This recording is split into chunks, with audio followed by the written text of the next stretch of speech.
Hey there, kids. It's me, Oni the Unicorn. And I'm here to tell you that f***ing your dreams ain't cheap. In fact, it costs a ton of cash to do. So that's why me and the Oh No Radio Show need your help. Just go to the website displayed below and hit us up with some cash, yo. $1, $5, $1 million if you have it to spare. Any amount is appreciated. Well, I gotta go because these dreams ain't gonna fuck themselves. See ya!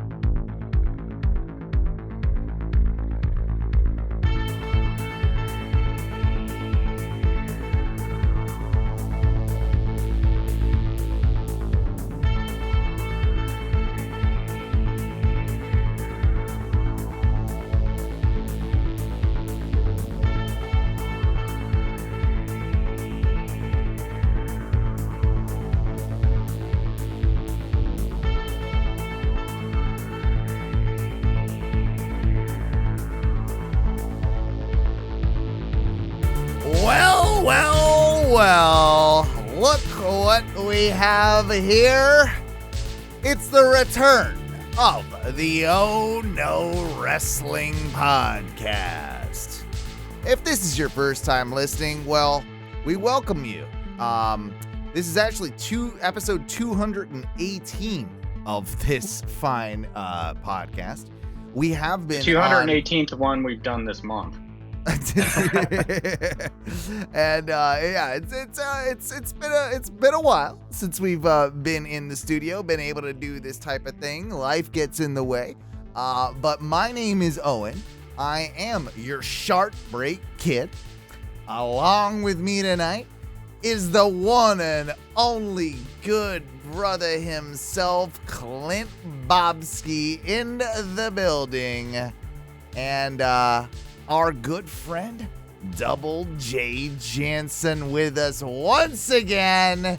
And guys, how you feeling? Because I'm happy to be back talking with you two.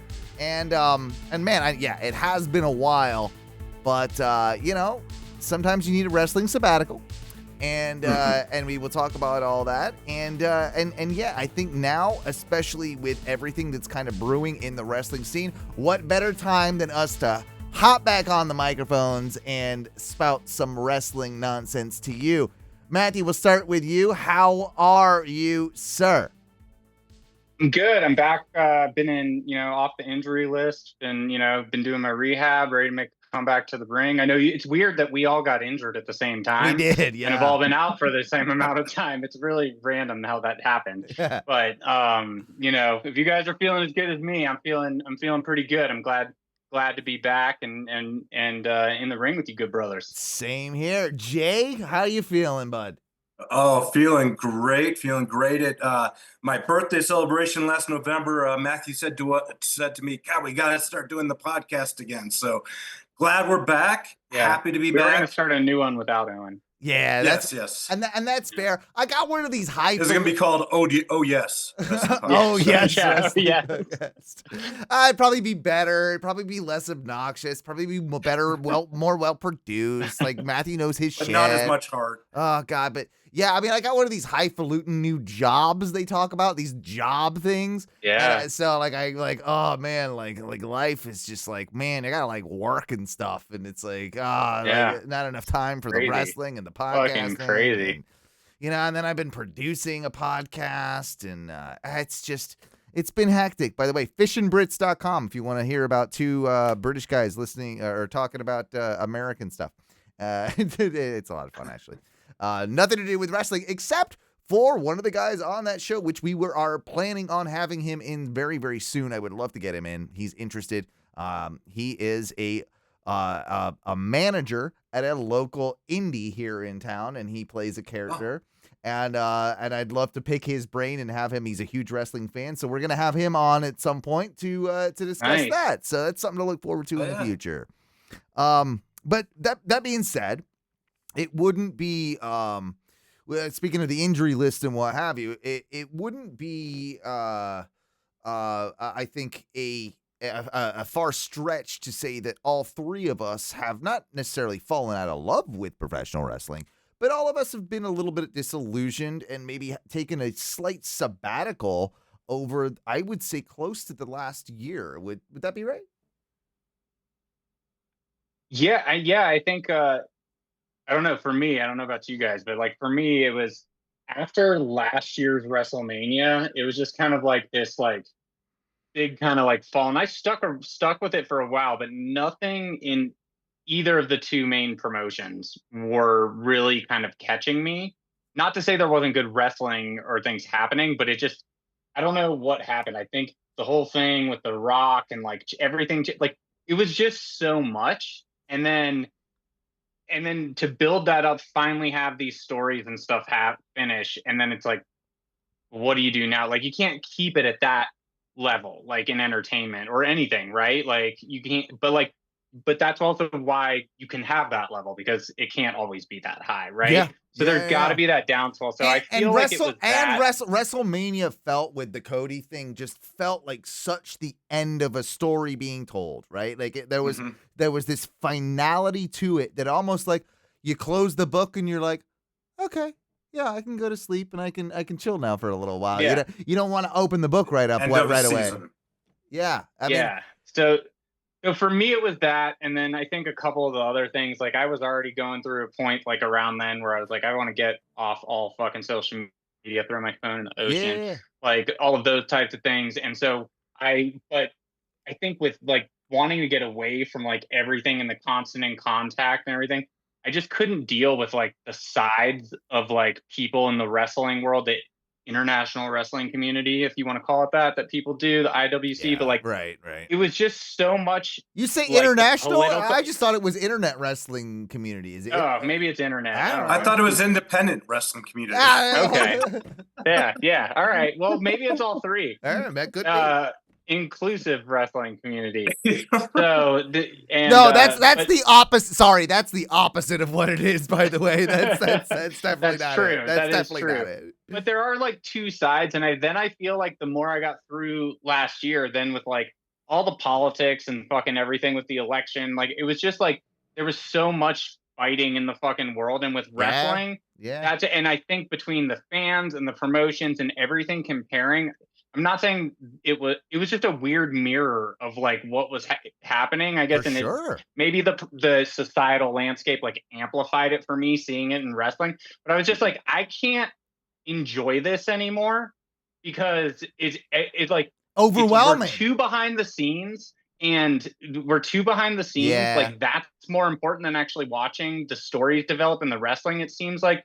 And everyone's angry at everyone. And it just made me kind of like disillusioned, where I was like, I gotta just like step away. And when we started this podcast, I'll say that like the behind the scenes stuff was some of the most fascinating stuff to follow, right? Like because we're getting that glimpse behind the curtain. And I would say like, yes, there's been a slow reveal and sort of destroying of kayfabe, not to sound like Jim Cornette, over the last 20 years, right? But the last 5 have been like that has skyrocketed to a huge degree. Yes, and I know we'll get there, but The Rock fucking completely ruined it for me on that first. No, we will like, absolutely get there. We will absolutely get there. We will get there, but I just wanted to No. That's definitely something to consider and something to foreshadow for the rest of the show. But sorry. What about you guys? I was gonna ask Jay. I was gonna ask Jay like the same type of thing. Yeah.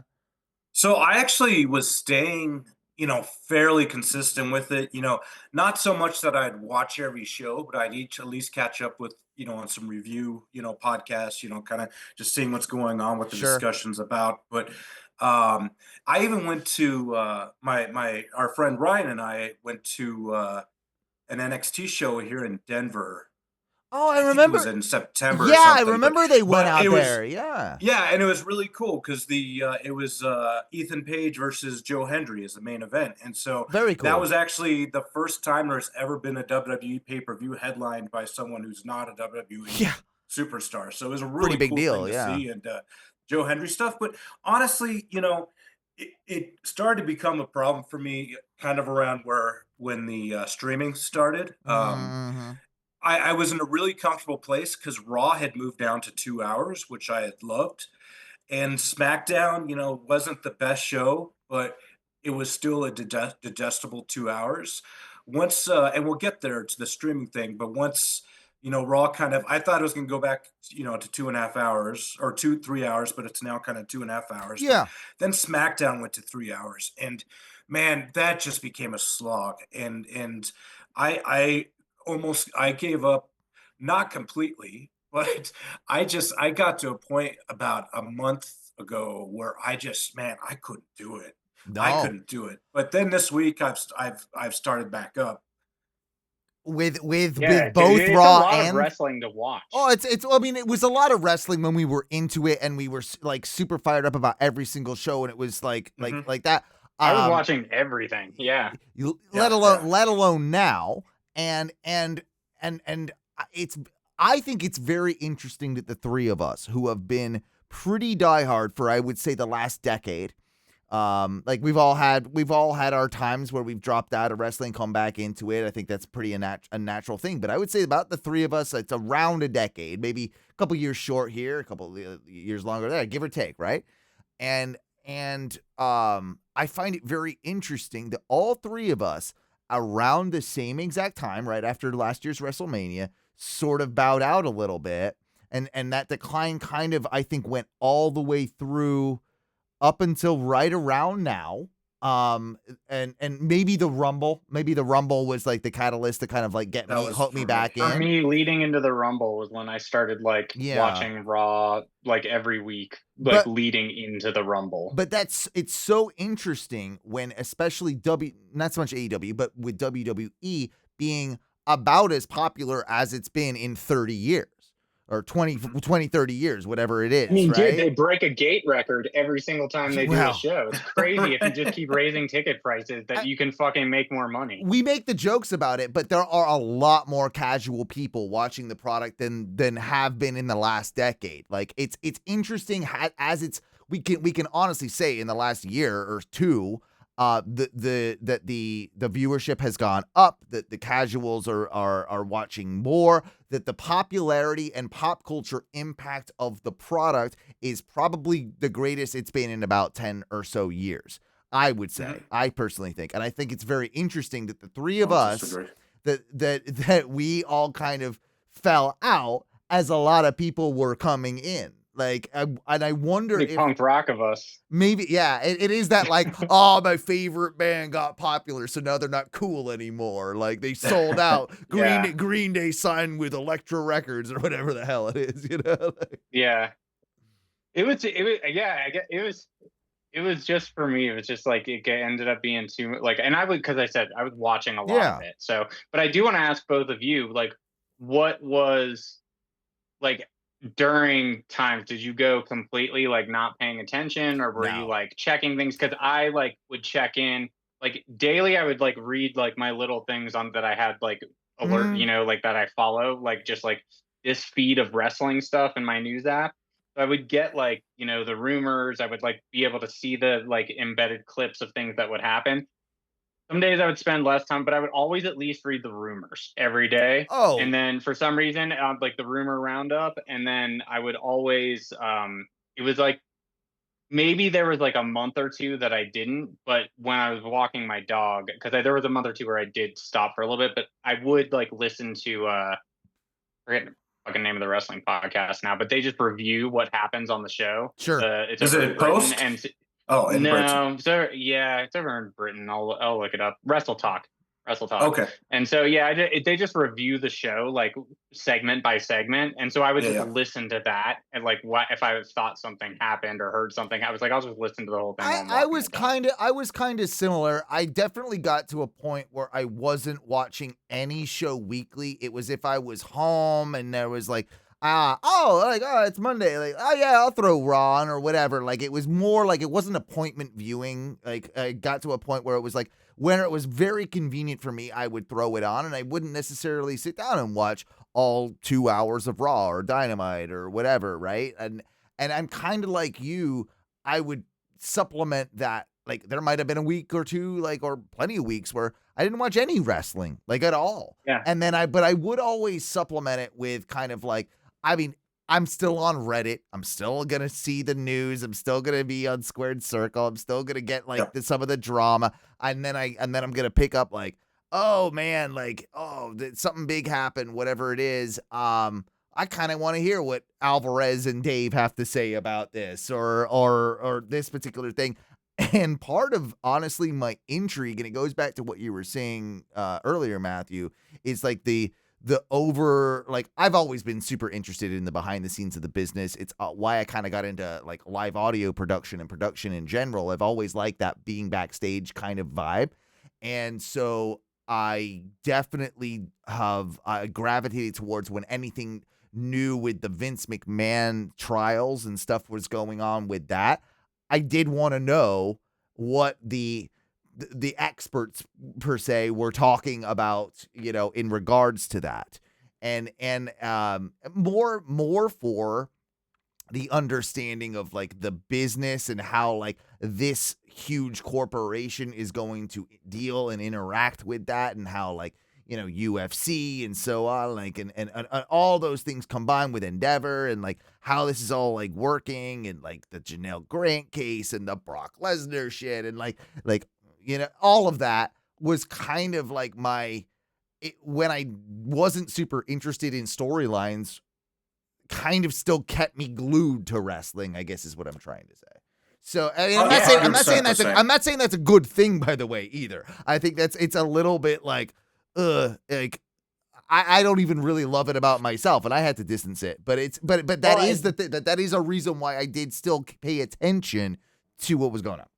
I mean, I just said it too. The one thing I read at least every day was the rumor roundup, except for Sundays when it doesn't come out. And so like still, and I just said, like you said, yeah, it was too much of like breaking that fourth wall. Right. But then it's like, now it's like the storytelling is like the story about what's actually happening behind the scenes to make the story happen. Yeah. And then I'm very guilty of just every day like reading that too. And it's fucking weird. Can I just say, absolutely the same as both of you guys. I never stopped looking at like Squared Circle every day. 2 podcasts I'd listen to every week were Post Wrestling, which is John Pollock and Wei Ting, and they do like a review show where it's, you know, reviewing each show.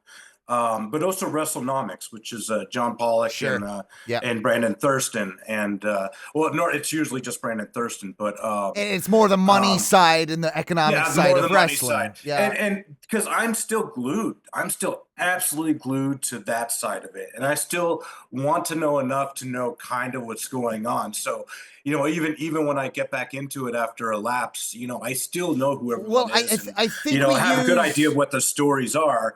But I don't have enough of a heart to sometimes invest 7, 8, 9 hours into it, you know? And I think for me, I'm not trying to speak for you, but I think the same thing might be true with you, Jay, is and maybe even you, of course, Matthew, is that with like WrestleNomics, like it's a weird way for us, because we're so deep into wrestling and have been for so many years, and it's our childhood, it's half of our lives, that it's our way to kind of like gauge a barometer for the world and pop culture, right? Like if this is doing well or bad, and what is doing well, and these demographics and these like ratings, it's kind of like, you know, it sort of, it goes deeper than even just wrestling. And then it starts talking about like the live event industry and the television industry and streaming and how things are progressing as far as like technology and culture.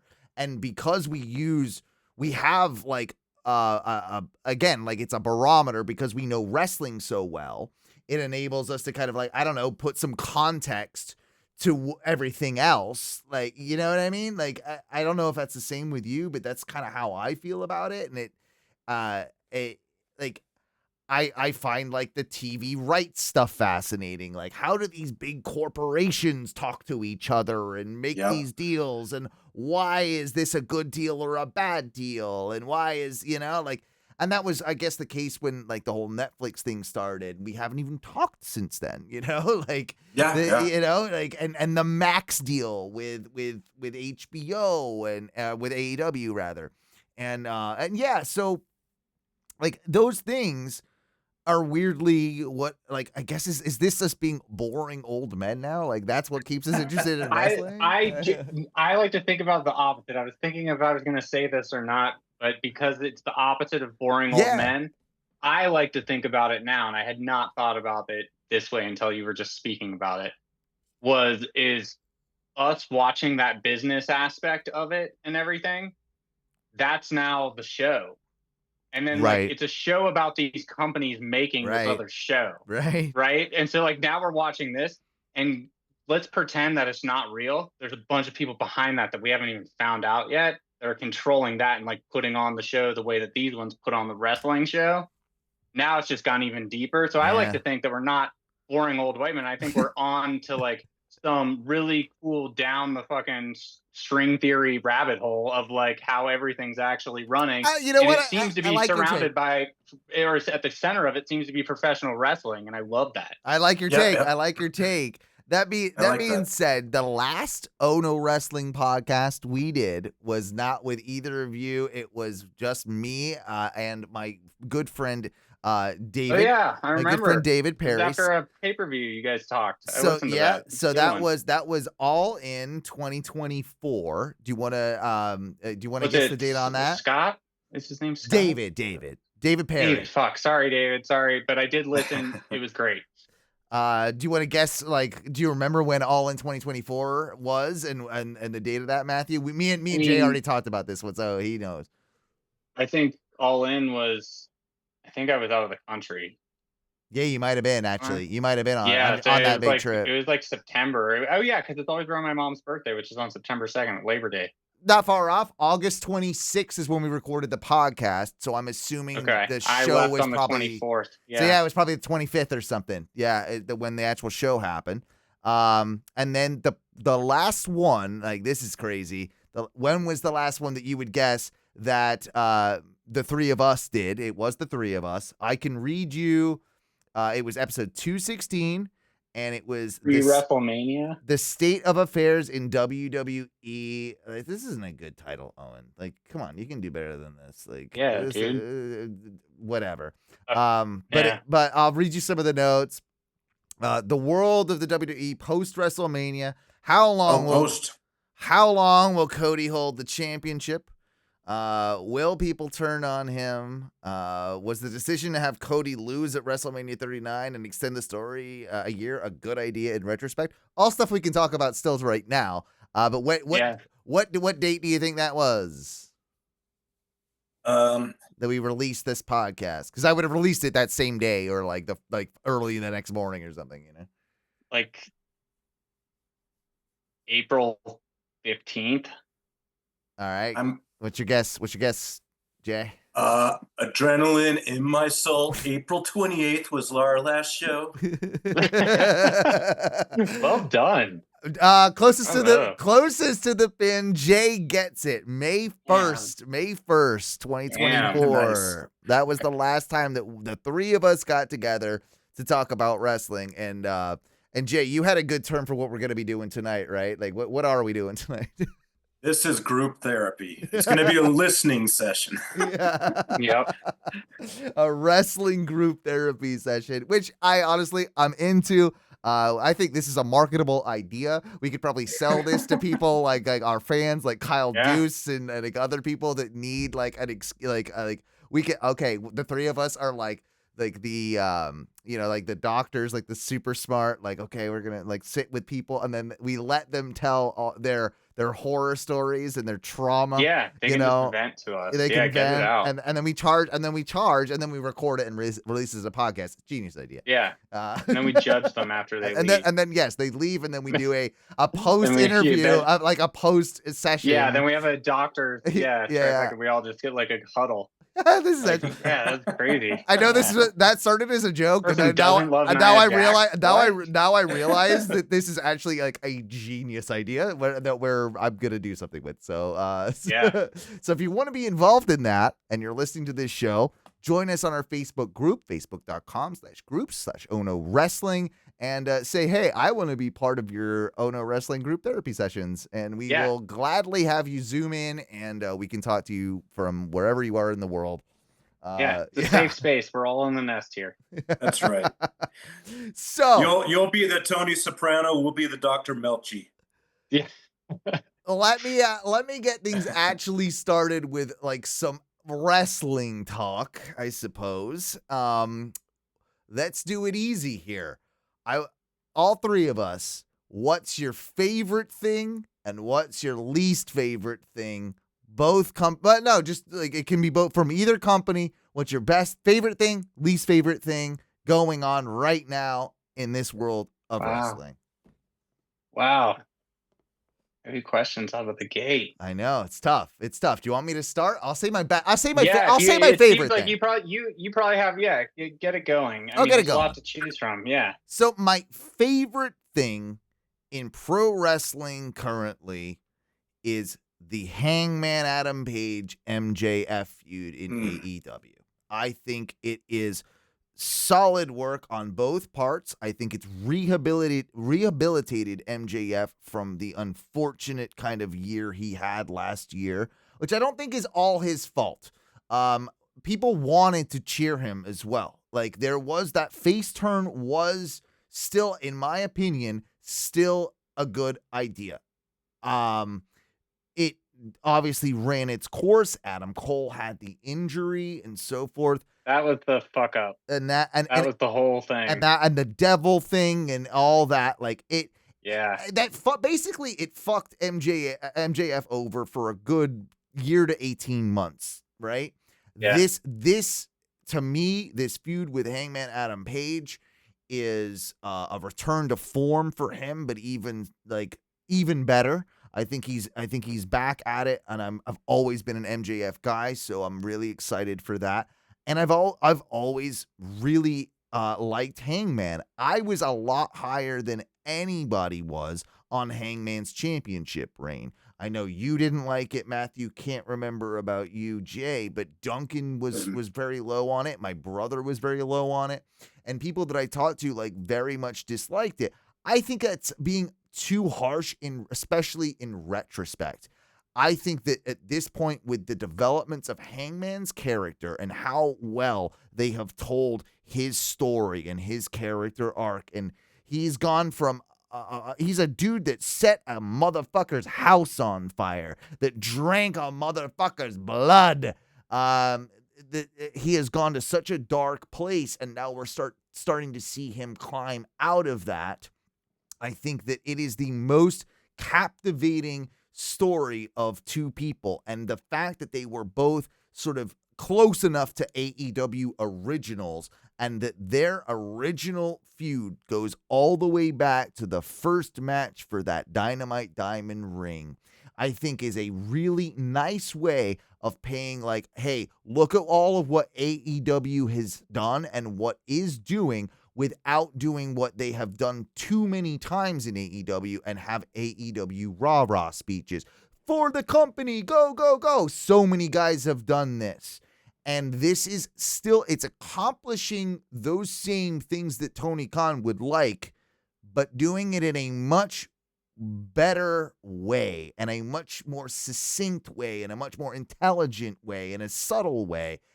And because probably I like both the characters, I think the development of both of those characters has been tremendous. I think that they have the ability to make absolute magic together. And there's something in the air about the two of them that makes me feel like I'm watching prime AEW, whenever that was. Some people say it's 2019, some say it's 2020, some say it's 2021. It's the craziest thing. Some of the best stuff in AEW happened during fucking COVID. We forget about that. When there were no real audiences. Like that's just, so they can't, like, they don't want to show a lot of that footage. There's some stuff that's kind of going to be forgotten or in this weird little place in history. And for me, they talk about the feeling and the aura and all this sort of thing. That to me feels like the most exciting, most like I'm going to buy that pay-per-view for that match and that feud alone type of thing that I in all of professional wrestling. So sorry that was long-winded. That's my favorite thing in pro wrestling. I love it. I mean, I didn't like Hangman's championship run. I loved everything leading up to that. And The mustache is badass too, and the new theme and the whole like that shit's fucking pretty fucking tits, right? Oh shit, I think he froze. Well, Jay, I mean, it's pretty fucking tits, right? He did freeze. Yeah, it's pretty badass. And it's totally rehabilitated Hangman. It's been exactly what MJF needed at this time to get him back on his toes. And yeah, I agree with everything you've said there. Yeah, no. Let's try and get Matthew back on the line. Jesus. Oh, buddy, I hate when this happens. I like you and me are good, so I don't think it's my internet. It must be over on that side of things. Are you pausing the recording? No, man, we'll keep going. You froze, buddy. Live technical troubleshooting. Oh no, he's coming back. He's coming back, and he's back.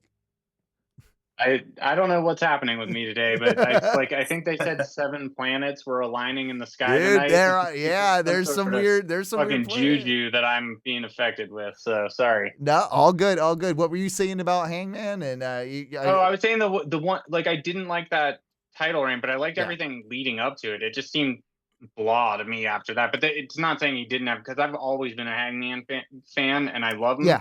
My thing with him. And I get it. This is not judging him as like a person or anything, because I know everyone has their own lives and everything. It's me judging as like a fan and wanting to see a character on TV and watching it. He goes away a lot. Like, he just goes away. I know he had a kid. I know he had like family stuff. He like did there for a while. You're right. Lot, which is my problem. It's hard to get into because he comes in, he puts on these fucking banger matches. He has these like the Swerve feud, like he does these intense, great things. Everything he does is pretty fucking awesome. But then he disappears for a while. So it's like everyone gets in and then he kind of goes away. And I think that's also a problem in AEW. I was about to say that. The Hangman thing is different, but I think Tony doesn't know what he wants to do after he gets them to the point, and then it drops off. I'm not saying Hangman's doing that. I think he's gone for like family and other reasons. Sure. Which again, fine with, but as a fan, I think it hurts the character. I think you're 100% right when you say that about AEW in general. They do that a lot. Like there's a lot of the women are subject to this. Like they come in and like, oh, there's Penelope Ford. Haven't seen her in 3 months, and then she'll be there on TV for 3 weeks, and then you won't see her again. And they're gonna make a big deal out of her for like 3 weeks. How do you expect us to get connected? Like, let alone let the like Hangman doesn't suffer from this, but like the women that are maybe a little greener. How do you expect them to develop?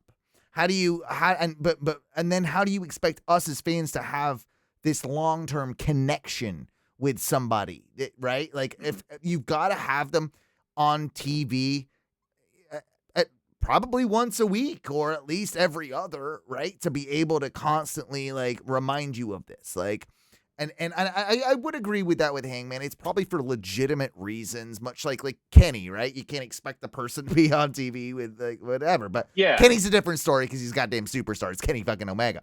But when you're not as established as him, like a Hangman, it's sort of like automatically when you come back, Kenny Omega can take a year off and come back and be perceived as a main event superstar. When someone like Hangman does that, I feel like he enters the upper mid card, which isn't he's slotted in differently and that's just our brains perhaps, right? He's slotted in just below that, and maybe it doesn't have that as much like credit. But that is a really solid and a good point. Do you feel the same way? Like the MJF is rebounding now, like I do. Like there was that lull. For sure, yeah, I definitely think so, and I think even just that video that he posted of him getting the laser removal of the AEW tattoo on his cap, I think that just that was the next little kicker for me, of being like, yep, you're back on track. Okay, so I like that he did that. I don't like the execution of that. I think that should have been done before a live crowd, where he pulls up his leg and it's already been done. That that to me shouldn't have been a pre-tape. I think that maybe you do that because later on something happens and he pulls it up and it's actually there. Oh, I think it's still gonna be there. Like, I think it's a fake. Yeah. I think it's a fake thing. That's what I'm saying. I think that's the reason you do that. Yeah, sure. I don't know. Like, that had a lot of gravitas. Like, he's gonna want to buy into something fucking a year down the road, 2 years down the road, and he's gonna fucking show it and be like, I still have these chips. Well, maybe he's the Rock's. Maybe he's the Rock's guy. Maybe he's the corporate champion. Maybe he is. Yeah, maybe. Sorry, Jay. And because I want to hear what you have to think, but I don't want to lose this thought really quickly. I'm sorry, but like, when you were just talking about this though, and like, fuck, now the thought's going. No, so everyone else, like the women wrestlers and other signees, when they come in and they get like the one, like the big pop, and then it's like a couple of matches. I feel like that's the thing that's really bringing AEW down. It's like, It's always like, here's our newest signing. Let's make a big deal about him on Dynamite. Let's do like 2 to 4 matches in a build-up for a fucking pay-per-view match, and then whoever Mercedes Moné is gonna win regardless. Mm-hmm. Or fucking, John Moxley is gonna keep his fucking belt or something. It's just, keep these people here, and everyone else, it's like, this is everyone has said it for a while, Tony's flavor of the month, his newest fucking toy, whatever. But it is very apparent when you start looking back at it, right? At least in the way I'm looking back at it, it's like, usually like, here's a big deal, it's this person, and then they kind of slowly fall because they don't get the time, which I hear, if you believe the dirt sheets, like, that's one complaint with wrestlers, is like, it's hard to get TV time in AEW, right? Like, to get things done. So, Jay, you on board with Hangman and MJF? Like, what are your thoughts on that? Oh yeah, no, absolutely. I agree with you completely. As I was saying earlier, I think it's has rehabbed Hangman quite substantially and given MJF a much needed change and kick in the pants, which is good, because I agree. I think the old MJF is coming back. So I liked him. I will go ahead and say this. I did like him as a face, though. I will. Oh yeah, I like, there was a period there that it worked very well. It worked really well. Yeah. Uh-huh. And they wrote it at the right time. I mean, they did the right thing with it. So they did. What's who wants to go next? Like, as far as your favorite thing?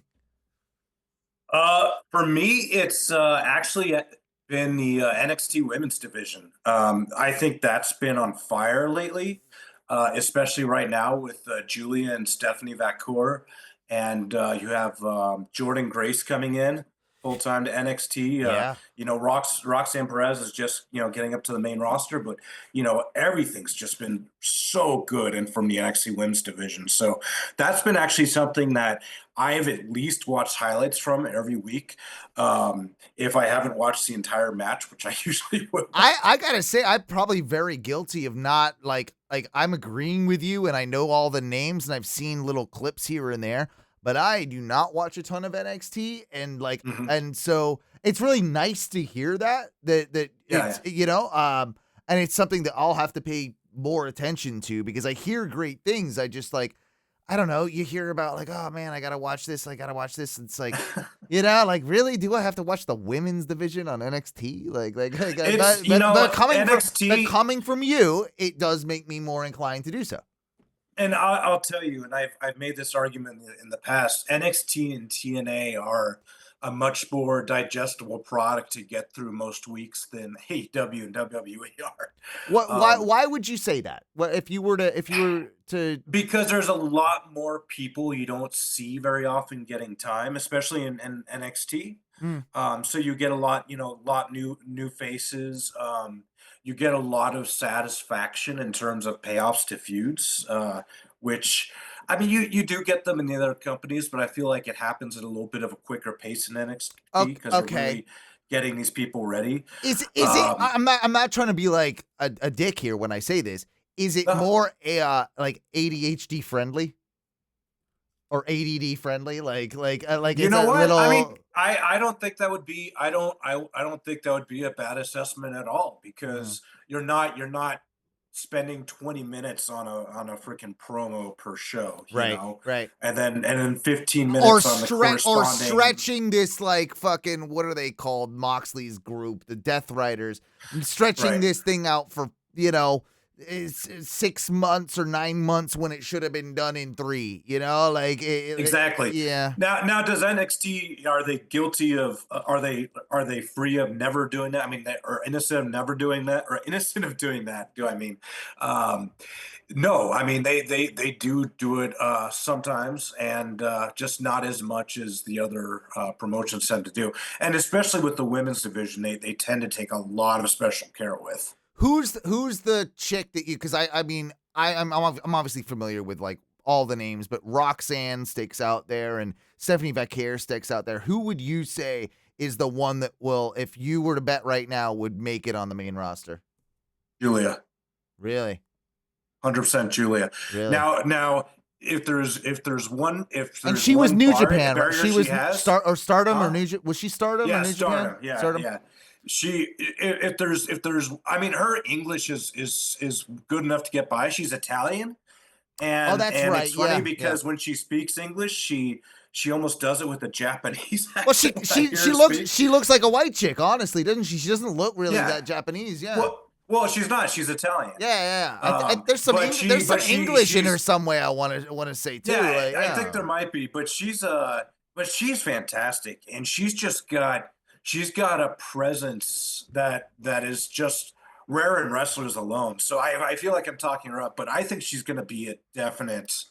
Well, behind her, Roxanne Perez, because Roxanne Perez, amazing face, amazing heel. She could do both so well. And then of course you've got Jordan Grace like coming in with such a history with TNA, and like what a physical presence. I mean, you look at her and you're like, okay, yeah, I want to see her and Rhea Ripley. Like that, or her and Bianca. I mean, you can just start listing them off, right? Like her versus pretty much any one of the 4 horsewomen or any of the top dogs. Like, dude, even versus Nia is interesting. Yes, I want to see her lift Nia above her head, like Hogan did with Giants. I see her like because she has officially signed now with WWE. Correct? Is that? I believe so. I think that's what's been said. So I would see her like in NXT for. I don't even think it's going to be a full year. Like I could see her. I can honestly see her coming up. Depends what the needs are, I guess, on the main roster, but she doesn't need to be down there any longer than a year, or she makes that her home and becomes this super dominant thing down there, which could be a way to do it too. Right. Matthew, do you have any thoughts now on what your favorite thing in wrestling is? Oh yeah, Judgment Day. Yes. Fucking love Judgment Day still. So glad they're still doing that. Oh. Yeah, it's really cool. You've been hanging out in the clubhouse, baby? Yeah, the club. Yeah, the Judgment Day clubhouse. Finn. Dude. Okay, so yeah, no, I've been more so other than you guys. Like, so I've been, when I started getting back into watching, it was like towards the end of last year, like leading into the move of Raw to Netflix. But I did start, it was like towards the end of December, I started like, okay, we're probably getting into like Road WrestleMania, and it was like holidays, I had extra time, so I started like watching that again.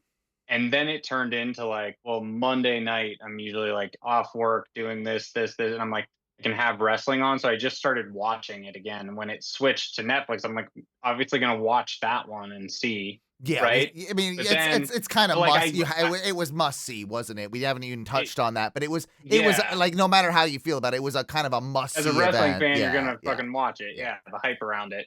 And so, but I think that, so I've been more watching WWE. I watch Raw like pretty much every week now, and then I'm back to like SmackDown, like watching like a highlight show. Can we just touch really quickly while you bring that up? And I think it was happening prior to the Netflix like thing, the transition completely. but the production now, especially on both shows, but Raw in particular, WWE's production is it fucking is crushing. well. dude. They've got some of that, like they've learned some Crushing. tricks from UFC and like because of So Endeavor and good. everything, It's so and good. and it Yeah. is. I mean, it just looks like it just looks amazing. And when they do like those in-ring shots are my favorite. When they've got like the Yeah. camera in the ring and it's like opponent versus opponent, like in the left corner, and like it just has this. Ooh, it's like it's cinematic, like it's beautiful. Yeah, I Type like. What do you of- guys think of the black mat? I love it. I love it. I Yeah. love it too. Yeah. I don't like the advertising, but I like the black mat. I don't mind the Yeah. advertising. At least it's not like right in the middle prime bottle. It's a little more. I'm In the okay. corner. I don't love it. I'm okay with it. Put it that way. Put Right. it that way. Sorry, Matthew. Yeah. Though, please continue. Oh no, so I was gonna say it's just I've been watching a bunch more WWE. Like I've watched the WWE pay-per-views like Rumble on, which obviously is not very many, but still I haven't watched any AEW one since before All In. Right. I haven't watched right. any AEW pay-per-view since before All In last year, before I went on that trip.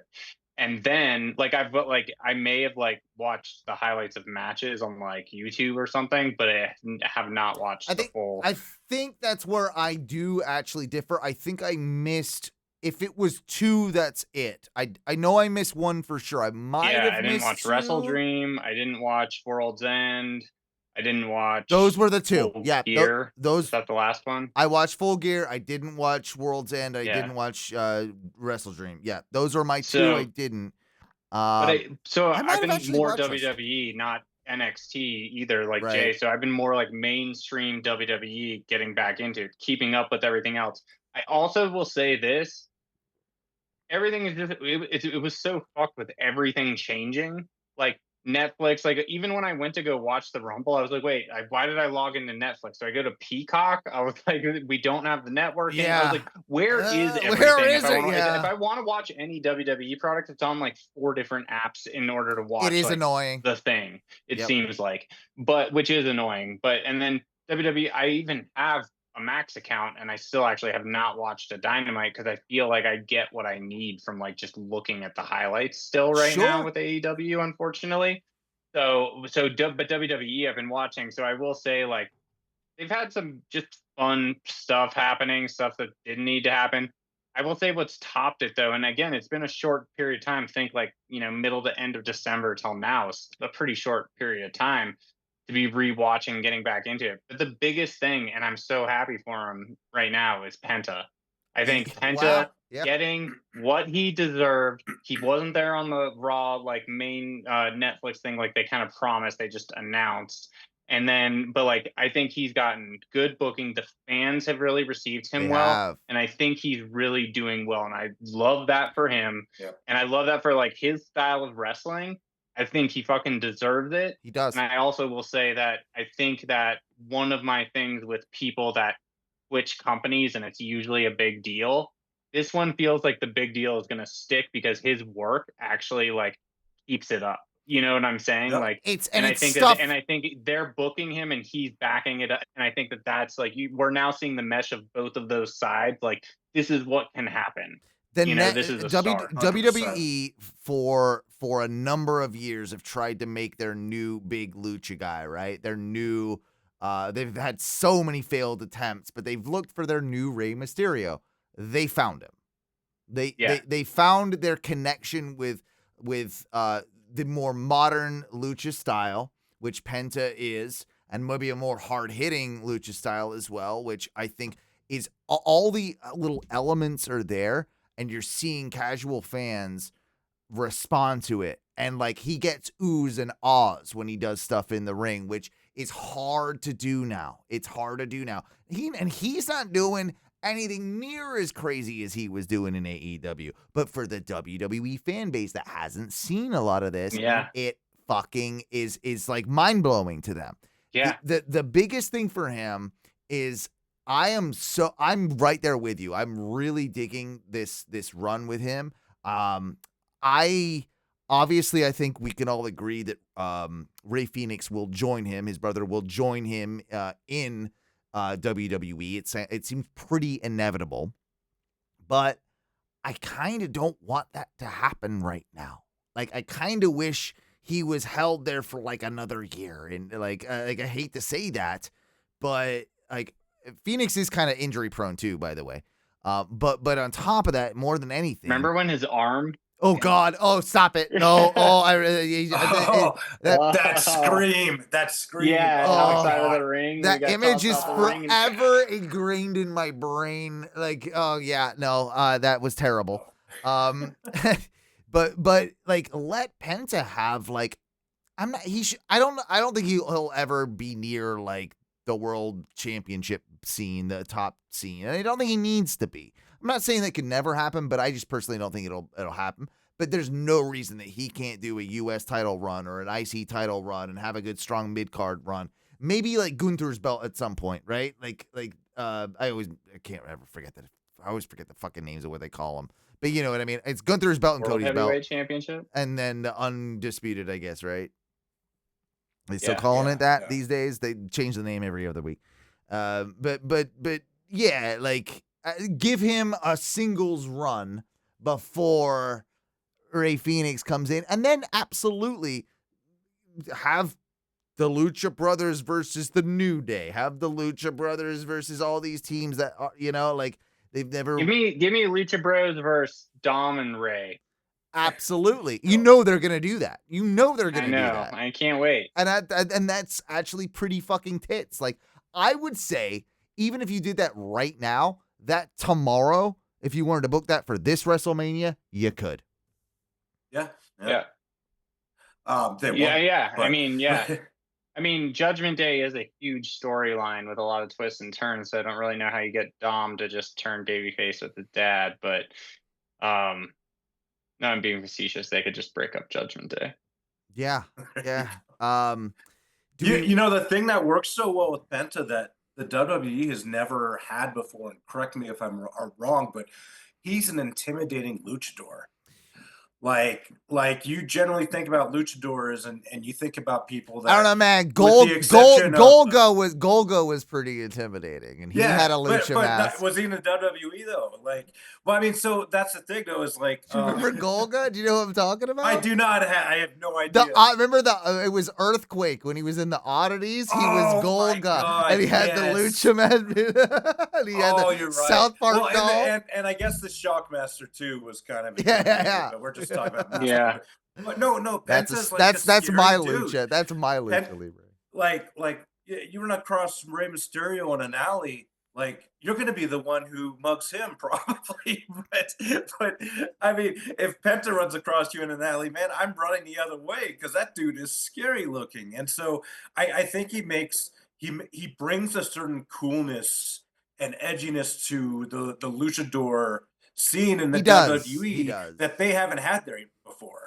And you know what's amazing too? I've heard Michael Cole mention Lucha Underground twice. I know, the it's existence nuts. of Lucha Underground is just amazing. I love it. Yeah, that's part of the wrestling lexicon, even within WWE. Never thank God. 5-10 years ago, that would have nowhere in God's great would that have Vince even would have been like, Lucha, what?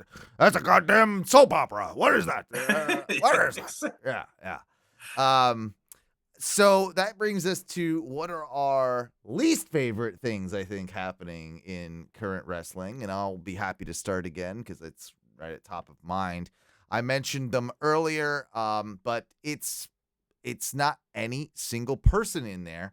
It's the combination and what the kind of like thing is it's the Death Riders. It's Jon Moxley. It's the Death Riders. It's this hijacking of the AEW belt, which then in turn is because Jon Moxley wants to, you guys aren't worthy because you don't have the guts and soul and like the for AEW, and so I'm just putting it away. I mean, I guess that's what he's kind of doing. Hasn't been made super clear.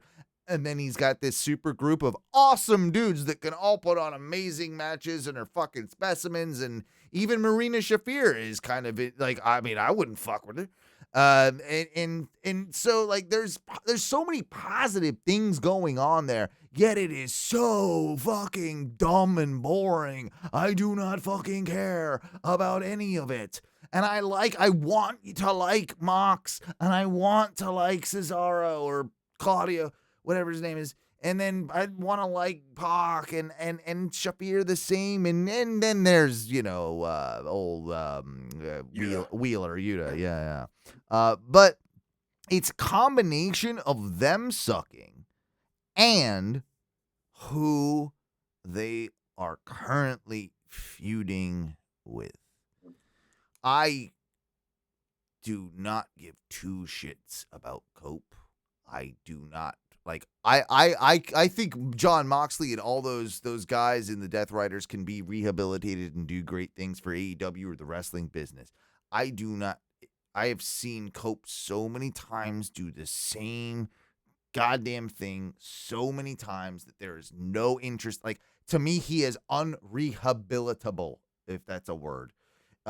He is sort of just this absolute void of personality and interest and just anything, that because the Death Riders thing isn't going great, he is actively making it worse by being just him and involved. Christian is the yin to his yang. They're opposites. He's got all the charisma. Well, that is the only way out of this situation, is that I believe at the next pay-per-view Revolution, because the match is set, right, with Mox and Cope. Cope will defeat Mox. And Christian will use his basically Money in the Bank briefcase or whatever, what they call it, his contract, because he's got that contract. It's basically the same as the MLB contract. And he then takes it off Cope, because I don't think AEW fans want Cope as a champion. They certainly don't want Mox. But I think they will receive Christian as a transitional champion very well, because of how good Christian has been in AEW since he got there. Complete over delivery, by the way. When he first arrived, remember they announced him as a Hall of Fame worthy superstar, was like, and that was the big, like, what they said. And of course, I remember we weren't all very stoked. No, we weren't. We were like, I wasn't, at least. It's fine. Like, I'm glad. Yeah, like I was just like, it is going to be what it's going to be. It's going to be Christian. Sure. And he's fucking killed it. But he's fucking killed it. Yeah. Yeah. So Kudos. I almost, like, if I'm Tony Khan, I'm like, well, this is my way out, because I know the fans are going to kind of, like, appreciate this. Like, it doesn't mean that Cope has to win it off him. Like there are ways around this. Like, I see a Swerve then stepping back in, or like, we've got to, they got to strap up Ospreay. There's Kenny there. There's Takeshita. They have everybody there ready to go. And, like, as main event dudes, yet Mox and Cope, like, no, just put it on Christian, because he'll make it funny at least for a couple months. Like, we'll have some good laughs and some good promos. That's all I'm saying. And by the way, in that scene that I just mentioned, all those people didn't even mention Hangman and MJF, because they're in their own feud. And those guys are more than worthy of that, right? So like they'll all of those guys I just mentioned will have the belt at some point in the next couple years. It's just a matter of when. And we didn't even mention Darby Allin. So that's the thing, is, like, are they going to really wait for Darby Allin to beat Mox to do this? Because if that's the case, I don't think we can go much longer with the Mox Death Riders thing. And that's why I'm saying, like, it's a turn. He hasn't even climbed Everest yet. I know. And that's the thing, though. He's gonna jump off the top of it with a skateboard. He's gonna coffin drop off the top of Mount Everest. I just don't think they can wait that. I just don't think they can wait that long, and that's why it's my that whole deal is, like, basically I would say Mox plus Cope, or Death Riders plus Cope, is my least favorite thing, because I enjoy a lot of what's going on, even in some of the smaller storylines in AEW. Even Mercedes Moné has been great at times, and but it sucks when the main event of the World Heavyweight Men's Championship is like, and that's the way I feel, and so that's why it's, like, my least favorite thing going on right now. Dude, I'm impressed that you're actually calling him Cope.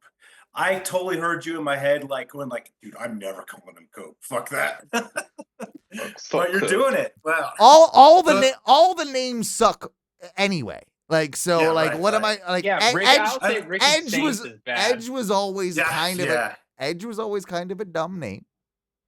What am I supposed to call? Adam Copeland. Oh, that's Let's dumb. call Christian Christ. So it'll be Cope versus Christ. Yeah. First Well, Christ. and what was it? What was his indie name or like? Captain Charisma or No. Sexton Hardcastle. Sexton Yeah, Hardcastle. Sexton Hardcastle. Yeah, Yeah. he should have just come in as just Sexton. Like like one word, Yeah. Sexton. Come back. I don't know. Sexton. That's that would have been the coolest thing he's ever done in AEW. That's for damn sure. For sure. Because he's got I will Spike, say, guys. I He's don't got like the Spike. What the fuck is The Death Spike? Riders. I will say, the Death Riders. Yeah. They should have just gotten rid of them. Like they shouldn't have even done it. But when the Blackpool Combat Club, like they shouldn't have just like renamed it. Yeah, they just should have. renamed it. It's the same people. It's like you had this thing that already kind of went on a little too long with Blackpool Combat Club, and so then instead of like separating them or doing something and letting them go their own ways, They just which renamed they all it. had the ability to because that built them all into. But now they're still all together, and it was just like rebranded them. What they I should have think done. that like adds into like how just monotonous and stupid it is. They It's should just like they they should made have a kept sequel Claudio. They to should have the kept Blackpool Claudio and Combat Mox. Club. They should have kept Claudio and Mox together, and the rest of them dispersed, and then maybe added Shafir as kind of like so they were like a 3-piece type thing, and Right. then and let Pac and Wheeler go their own Or way. just fucking and- or just break them apart for a little bit and just keep Claudio and Mox. Yeah, that's what I'm saying. Like just keep Claudio and Mox. Oh no. Oh no. It looks like His internet's not treating him well today, well, man. I'll pick up then. I'll tell you I think the main internet criticism with the name was that they were still called Blackpool Combat Club when like William Regal wasn't involved with them anymore. Yeah, which You is know what dumb. they should have done just to troll people? They should have renamed themselves the Blackpool Combat or Devil Riders. What do you say? The Blackpool Combat. The Blackpool Devil Riders. You know, just like, Blackpool Devil- like oh, whatever, just to keep the just get Blackpool. Just Blackpool, yeah. That's actually pretty fucking funny. There he is. Or they call them like the Cleveland Combat. They should have just done the Cleveland Combat Club because Moxley's got his whole like fucking The Cleveland. Like, CCC. I love it. that's actually perfect. That's actually kind of it's better. It's better, yeah. That's better than the Death Riders. Matthew, you want to finish your thought now that you're reconnected?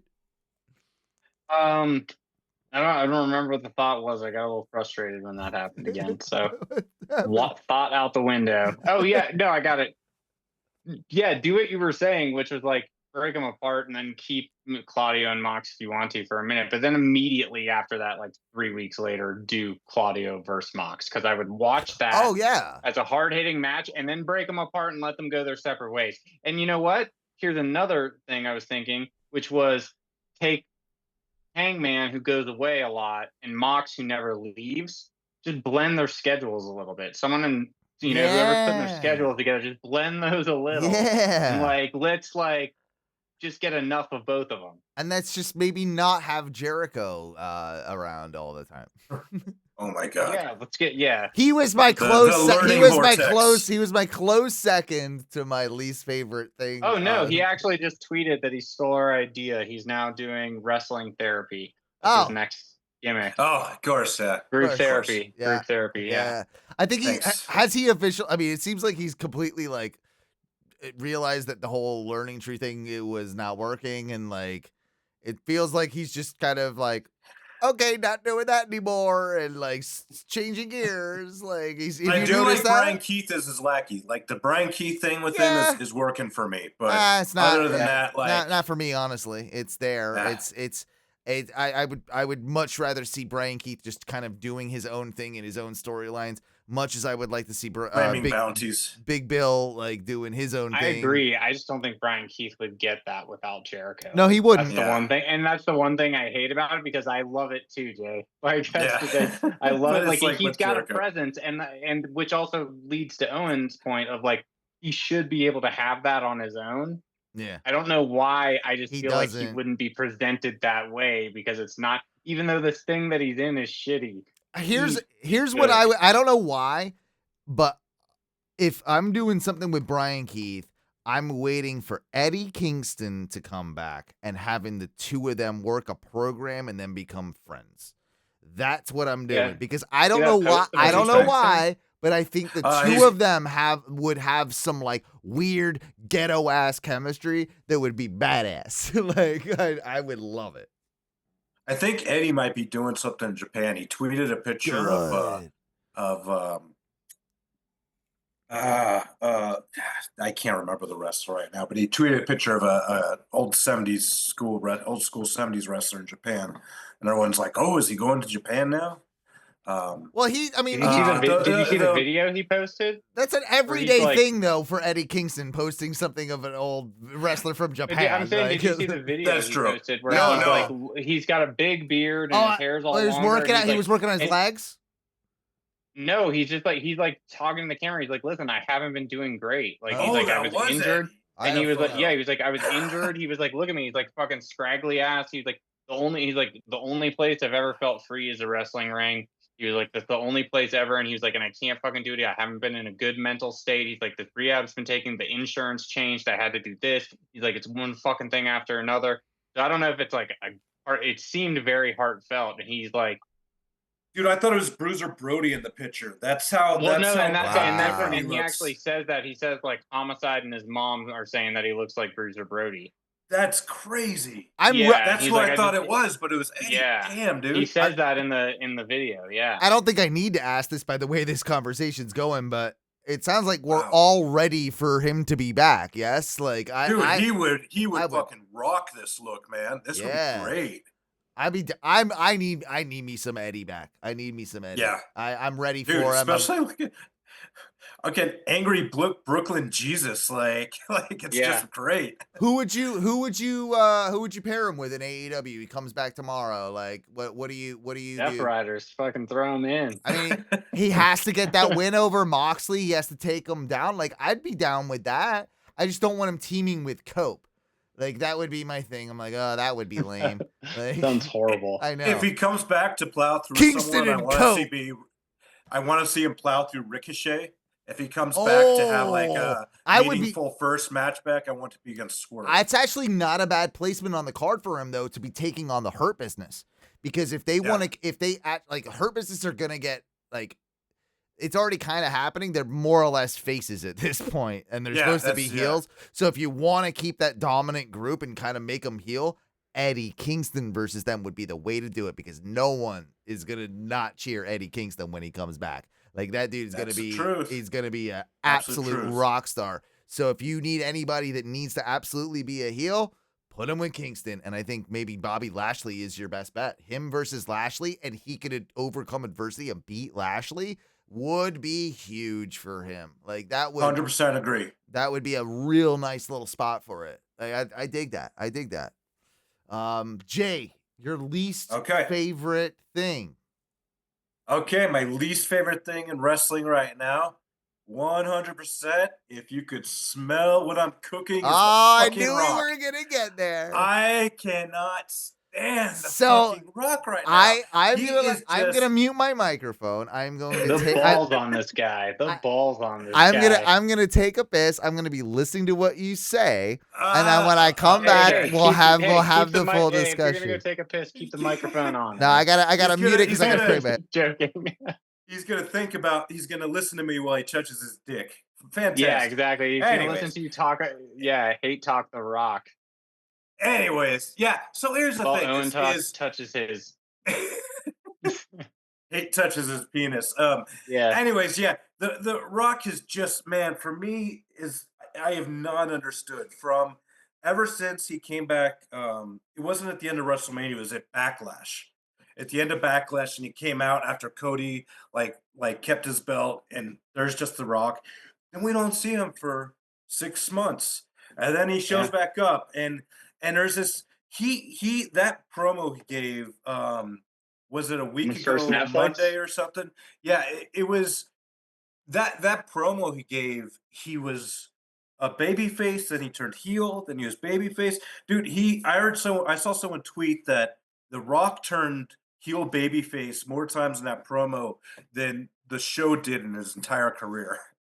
I mean, and that was Pretty good. absolutely true. And none of it made sense. Like I want your soul. Will you be my champion? Like I understand what we're leading to, and what we're leading to is we're leading to Elimination Chamber, and The Rock's gonna bring his champion, which is a whole nother discussion. That's what I think we're leading to. But The Rock is not he is not the first of all, he is not the actor he thinks he is. I'm sorry, but he is also not the improvisational actor he thinks he is. And I think they let him go out there with so much freedom, and they're just like, okay, we're gonna leave him 20 minutes, and just let him know he has 20 minutes, and then he'll fill that 20 minutes, and then he does. But it's always like it's just like, where the fuck is this man going? And so for me, it's made the beginning of those shows really unenjoyable, and it's made him kind of be like the Jericho of the main roster WWE for me at this point, because he's just sucking in this vortex. It's like the Rock vortex. So, Yeah. anyways, For better or for worse, at least Jericho wrestles.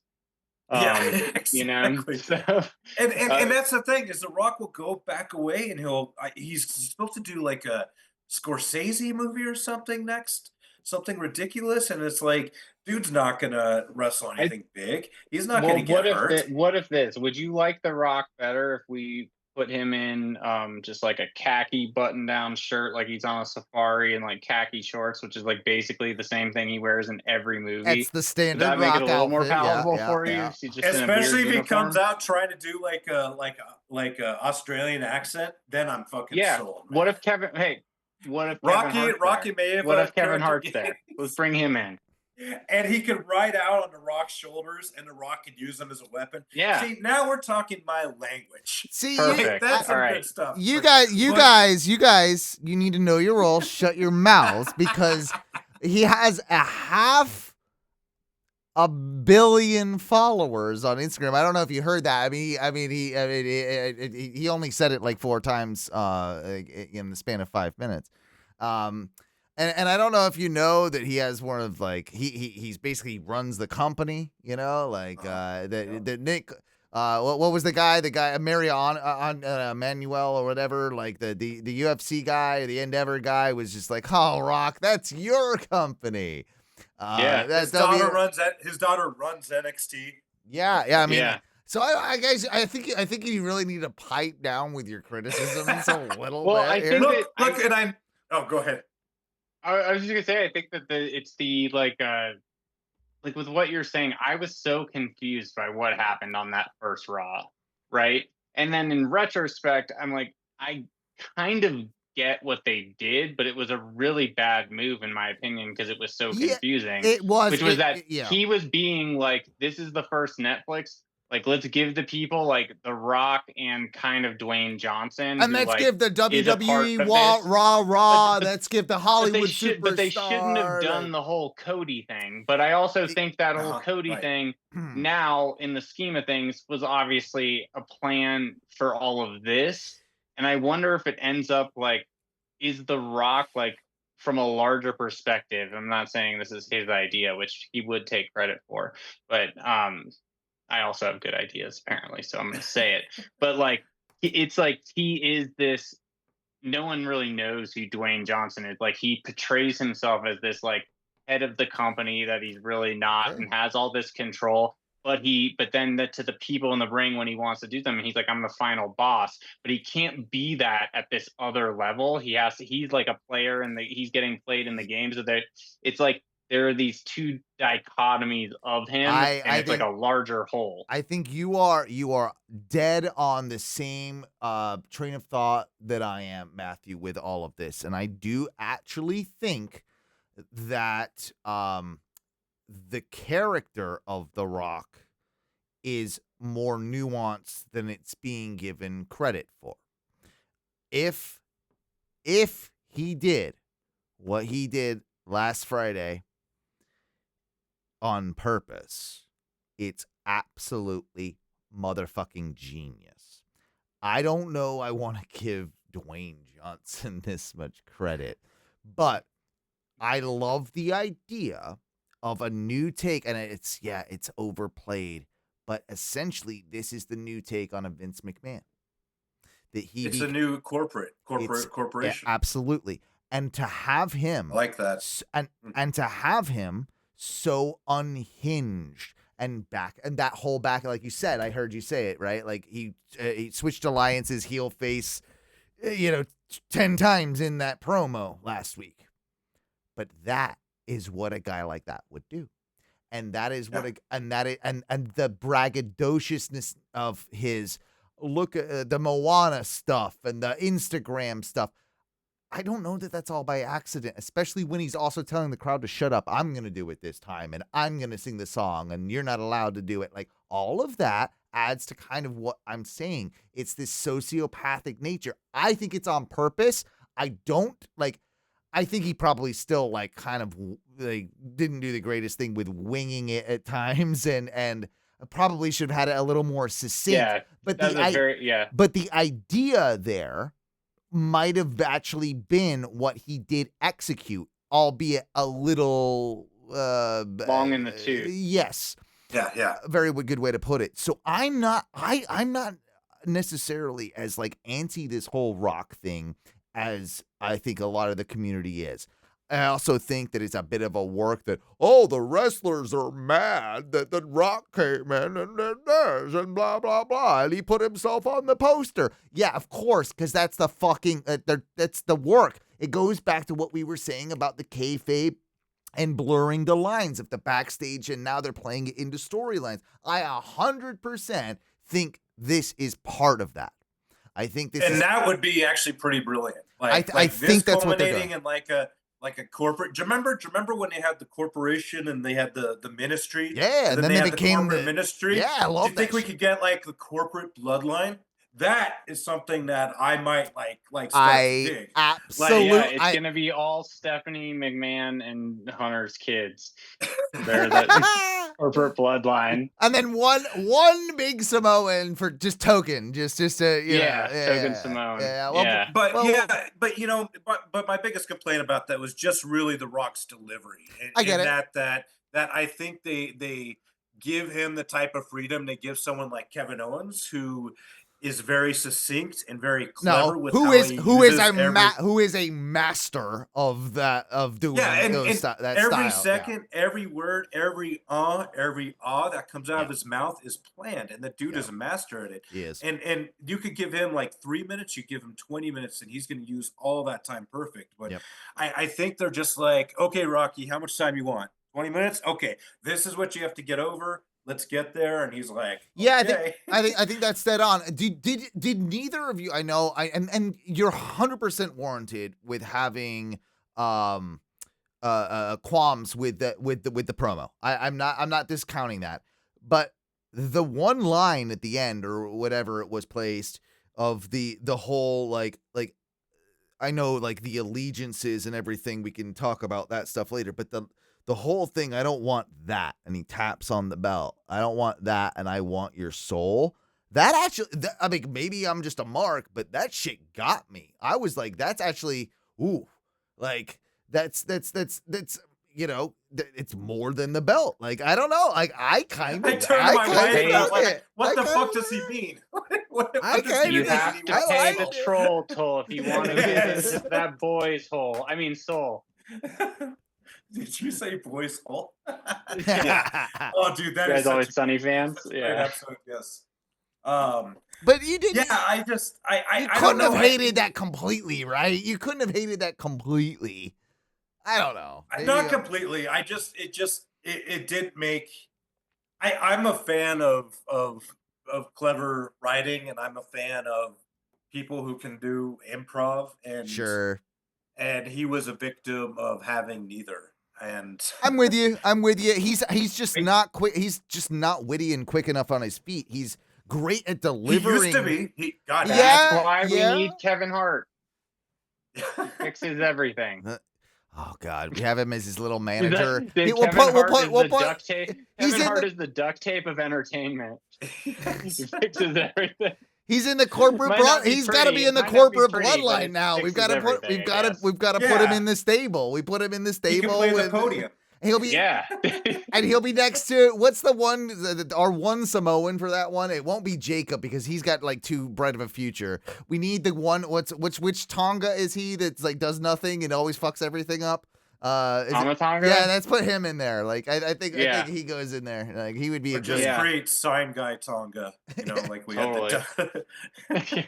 So that I will say to finish off this Rock thing and to go back to Jade's point, I do agree that like the segments are long, they ramble, they don't flow well. But I think if I think about it from that bigger perspective, again, it's long in the tooth, but I think that it would be really cool if they do that. And it's like you do just get this.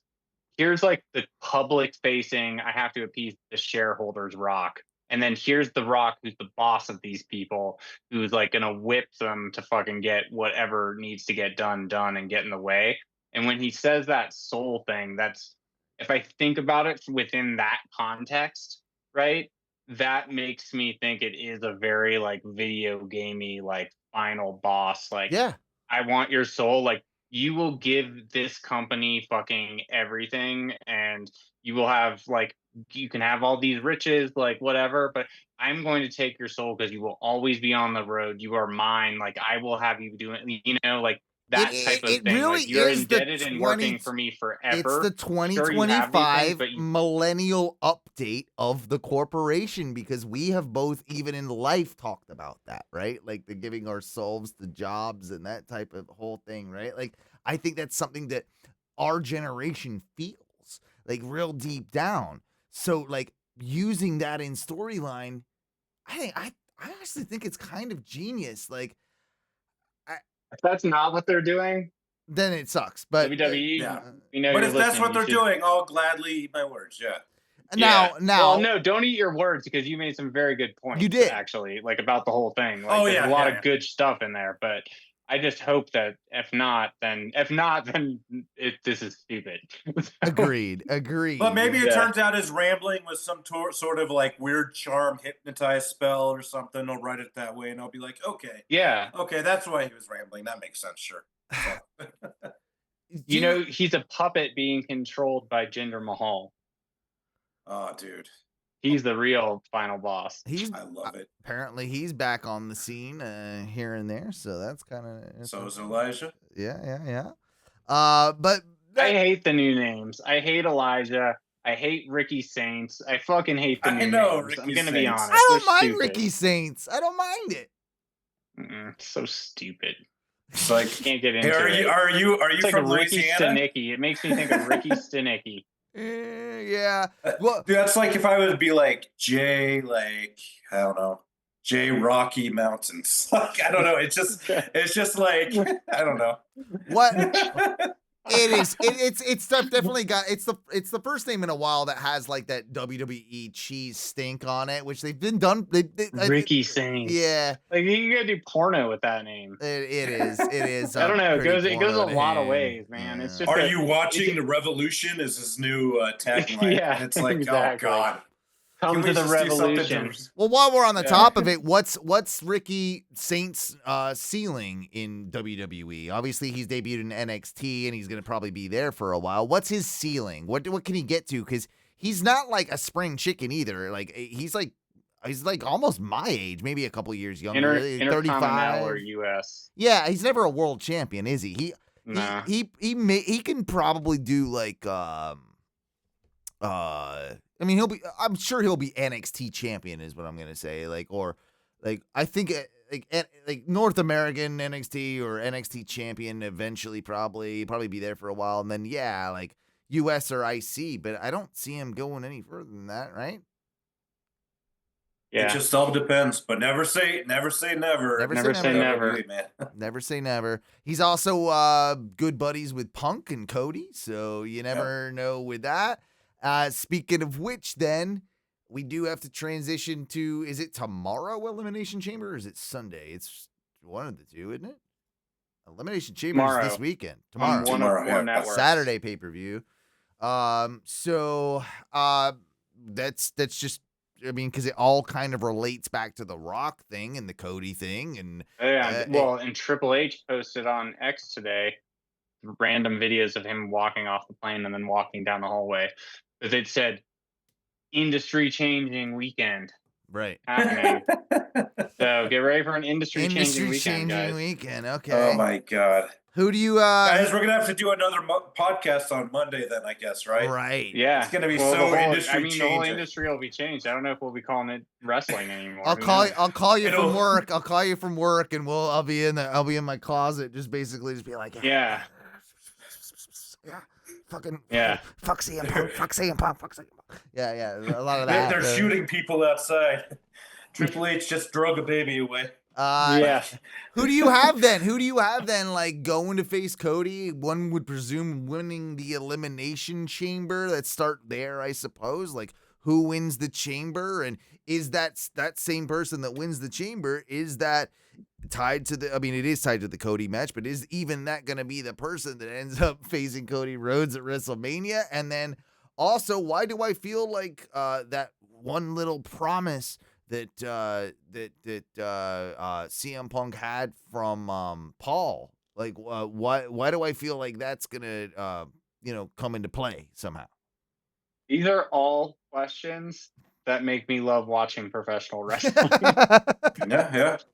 This is what I want to watch when I'm thinking about professional wrestling. Like, I want to get lost in, because those are all great questions. There's a lot going on within all of this whole Elimination Chamber. I know, dude. There's a lot. Logan Paul's definitely not winning, to be honest. Yeah, and I hope not. God, fuck that guy.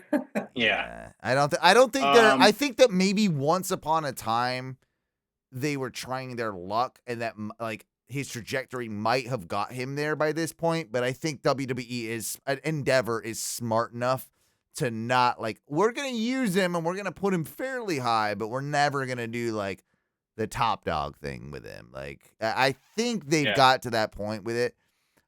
Let's cross our fingers. I could see him having Money in the Bank or something.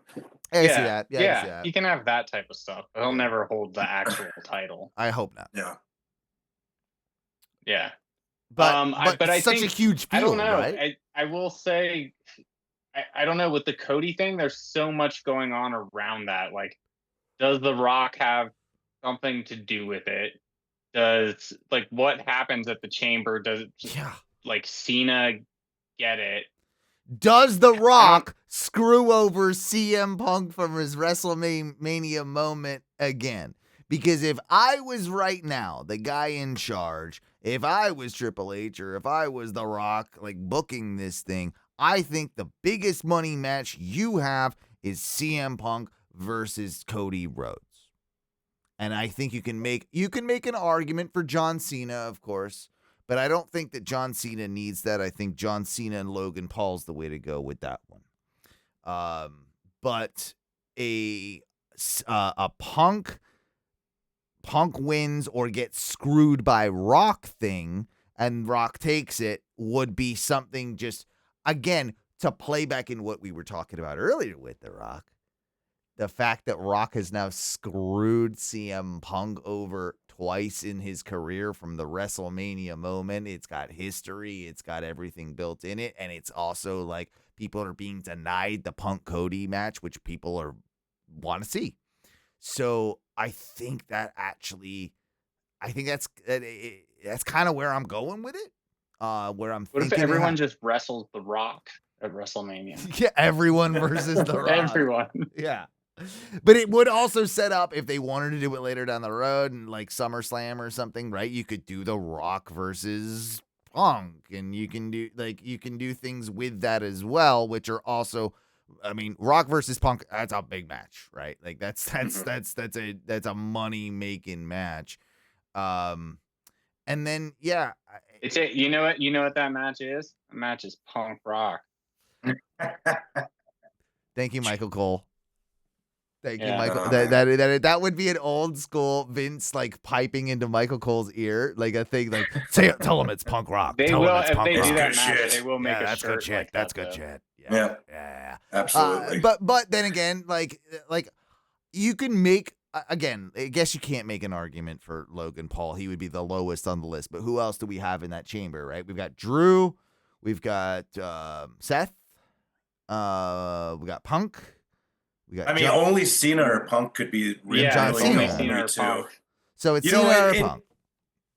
And honestly, thinking in retrospect about the conversation we had prior to this, if they were to go down this route, the corporate, the corporate bloodline route or something, I would have Rock, the favor Triple H, or the favor that Triple H gives Punk is Punk comes out last in Elimination Chamber. Punk is the Rock's champion. That's who he chooses because Rock has always been, or Punk has always been the anti-corporate guy.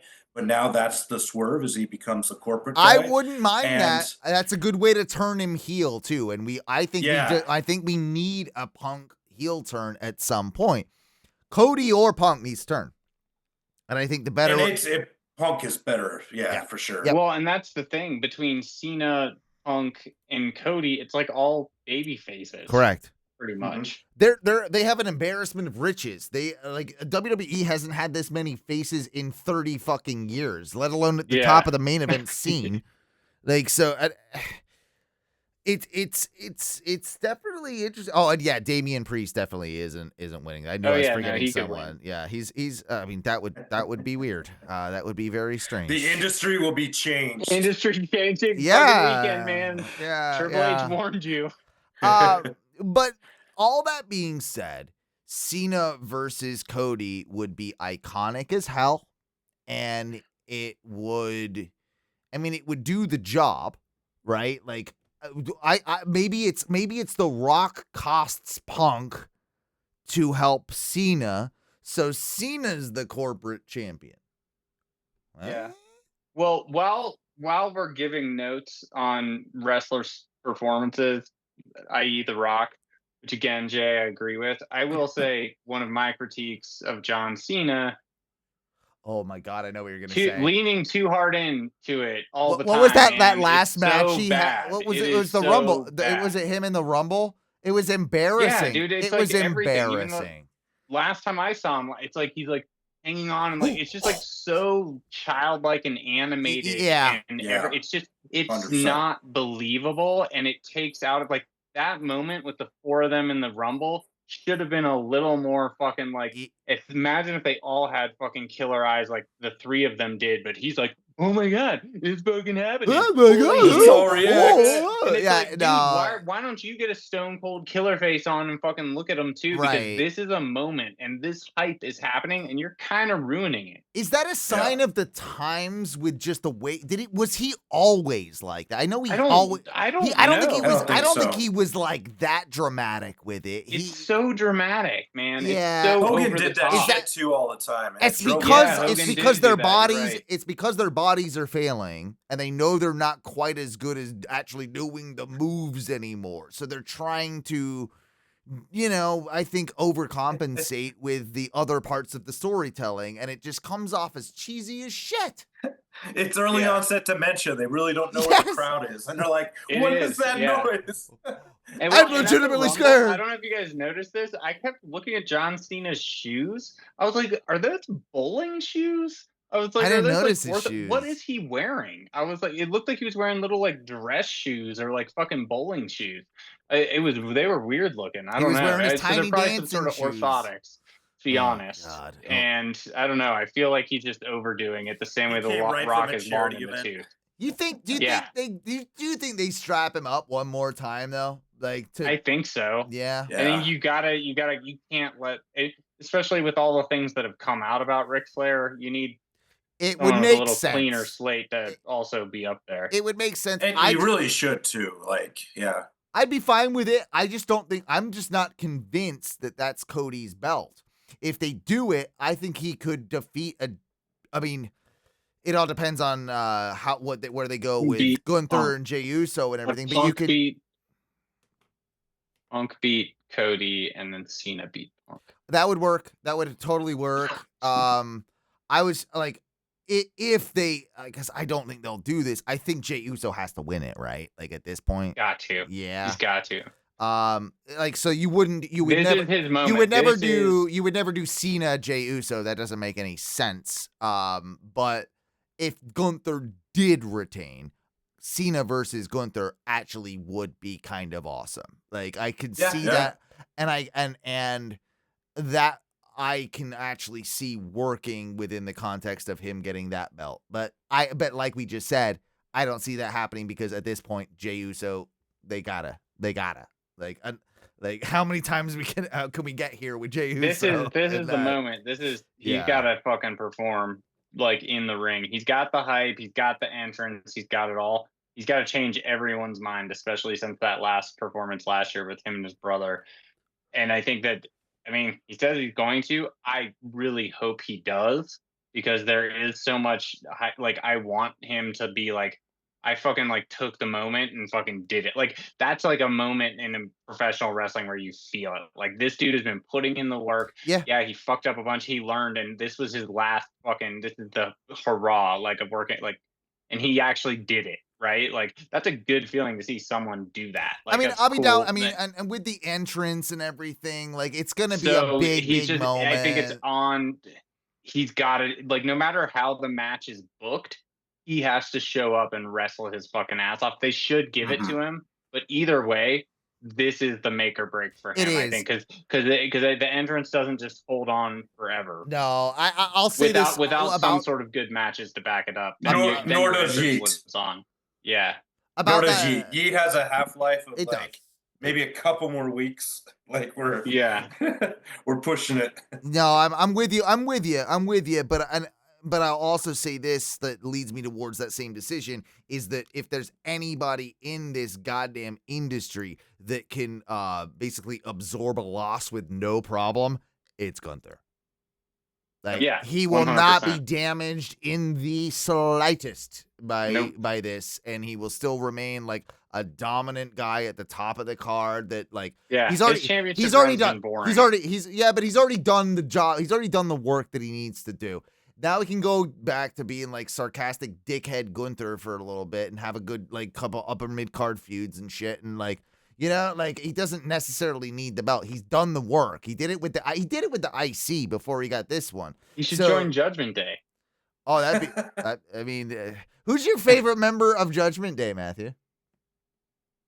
Dirty Dom. Dirty Dom is pretty sick. Not Carlito.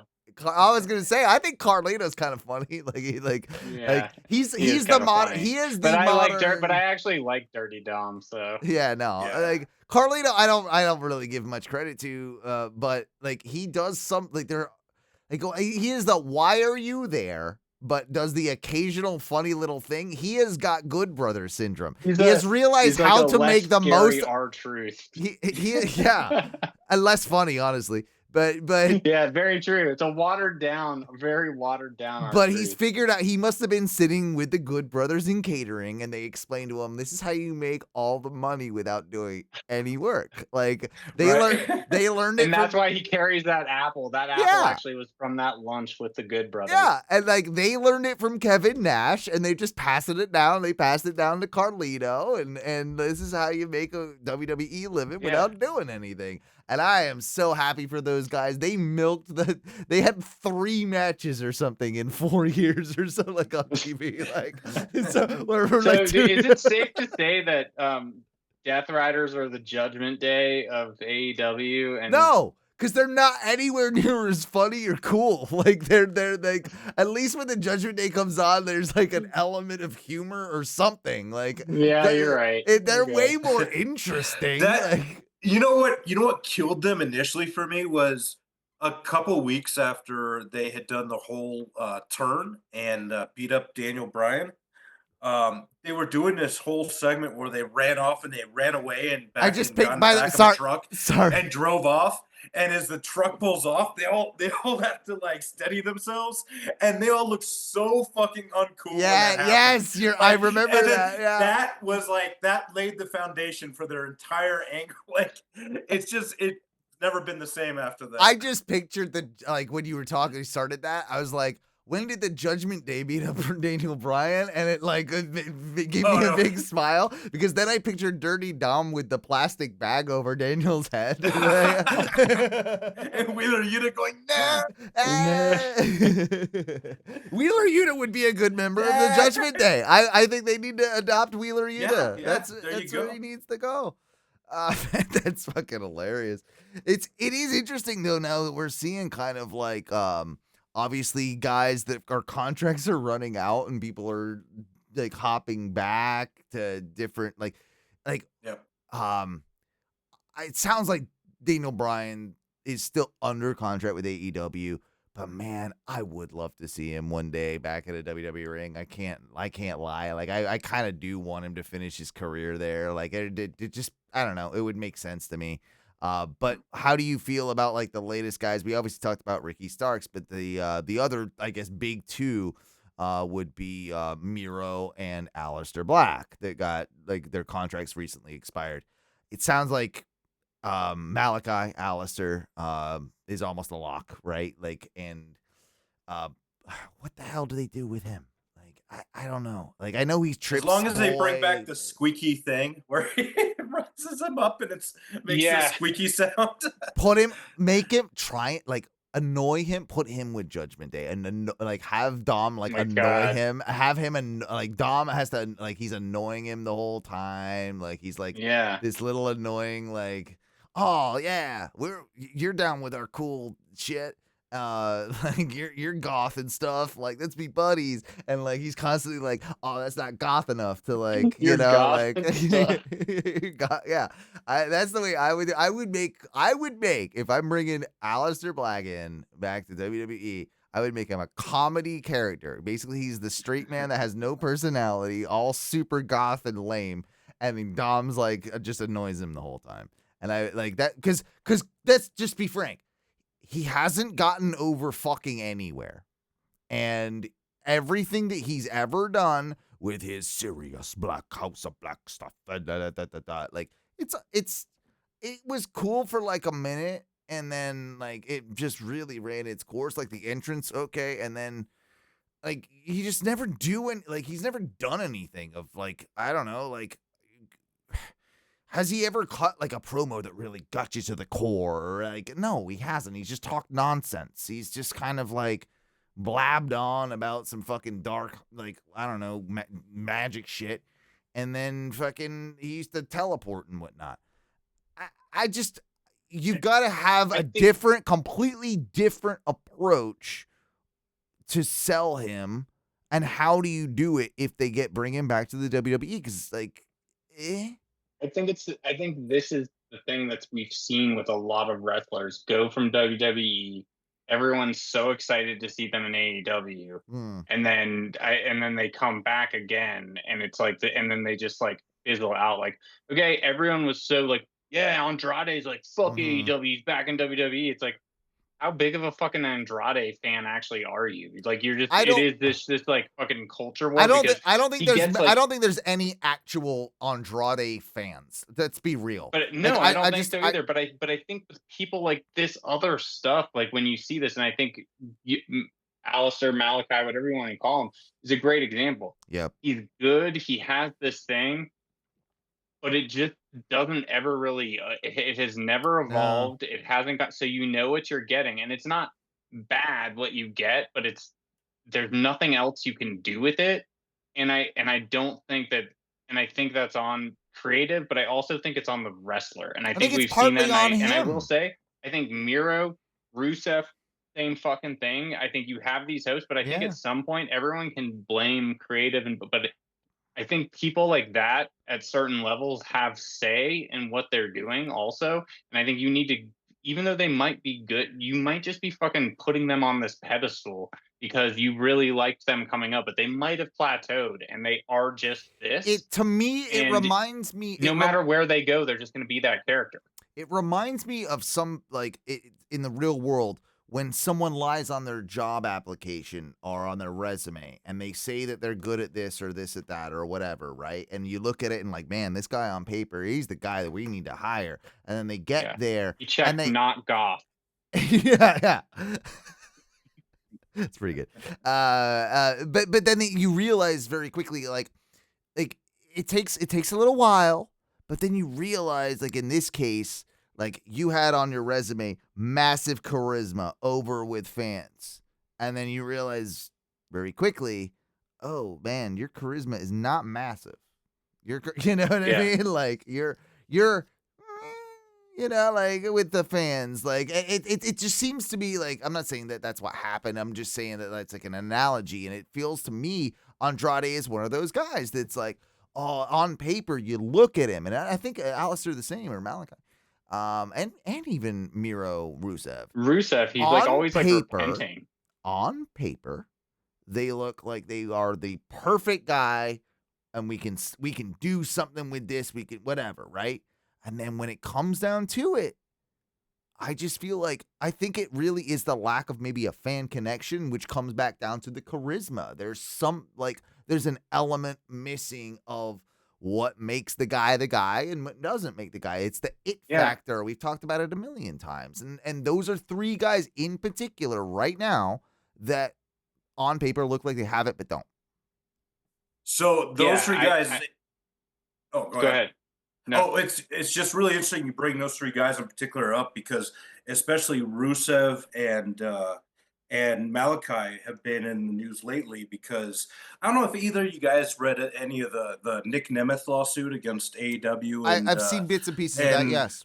Yeah, it's absolutely just, I don't know what the hell the guy's doing, but he does provide some interesting insight in that. And he talks about how Tony tends to run the show as his kind of toy of the week thing. And it's all these, these refugees he's getting from WWE, and he wants to treat them like the toy of the moment. And there's been rumors that guys like Malachi Black and Rusev had clauses in their contract that they couldn't lose a certain amount or whatever. Who knows if that's true? But I could see that happening, that Tony's bringing these guys in from the WWE, right, and he's putting them, as Matthew said, he's putting them on this pedestal where they're level above his own guys just because they come down from this bigger company. I'll make a counter argument. Resentment. There's this resilience to book them the same way he would book a regular talent under his watch, and all three of those guys I think would be examples of that because and all three actually, especially I'm not so sure about Rusev, but Malachi Black and you said, were there any Andrade fans? I tell you what, when Andrade was in NXT, I was an Andrade fan, and same with Malachi because both had banger matches in NXT. Yeah, so is it? Do you think it's like because people do that in NXT and then don't necessarily? Do you think that's like the first album when you discover the band and it's like their first album? Yeah. It's like, and then we get the sophomore slump and then it's like they just kind of like never really evolve and like, they're like kind of around, it's like, I don't know, Toad the Wet Sprocket probably still plays shows, like right. Like Tommy End was all of his like indie work before he got into a major label. It's like, do you see for some of these people that everyone loves so much, like because you were part of them getting to that point, which is like, yeah, you made it. Now you're going to go on to the big leagues. It's like, again, I think that's honestly a great analogy. Into a main roster, or they jump to an AEW, like you're saying, it is this pedestal moment. Yeah. But I think putting them up on this thing also sets them up for like all they can do is go down after that. Exactly. You can't there's nowhere else for them to go up. And then so because they can only go down, everyone just sees them as this like one thing. I would look at it a little bit differently if CM Punk hadn't existed in AEW, because obviously he may be a different animal, but he was given that same treatment, obviously, and was obviously the biggest thing in that fucking company for when he was there. Like that's who's CM Punk? I'll tell you about him later. He's from Oh, okay, he's I from didn't know Chicago. he's not involved around here. Yeah, he's from Chicago. He makes a big deal Okay. of it. He likes Pepsi. Sounds like apparently. a nice guy. Yeah, He sounds like he's probably not a hypocrite. Really, he's really not a hypocrite, and honestly, super good to work with. Like one Is of he the best. really good at wrestling? No, he's not. If he's really good at wrestling and bad at promos, I'll love him. That doesn't matter. It's pro wrestling these days. It doesn't matter how good you are at wrestling. You just gotta, whatever. But no, like I do feel like what I think is happening there with what you're saying and the Nick Nemeth thing, that those accusations. What I really think is happening is Tony he doesn't know, and he's trying to hedge his bet. So he's given the best shot he possibly can, and will run with things when they get over. He did the same thing with Adam Cole. He did the same thing with Dane O'Brien. He did the same thing with Jon Moxley. He did the same thing with Kenny Omega, not WWE. He did the same thing with a lot of MJF, not WWE. And he put them on that pedestal, and it's like, okay, shit or get off the pot. Like bring the ratings, bring the all that, right?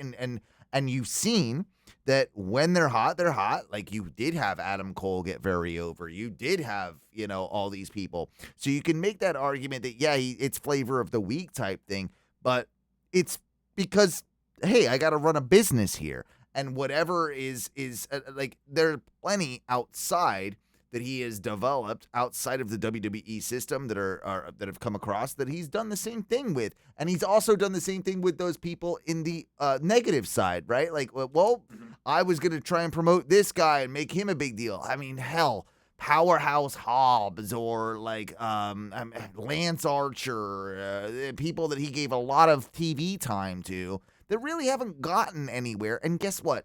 They've sunk down the card. They're not necessarily like, he's not still pushing those guys, like, right?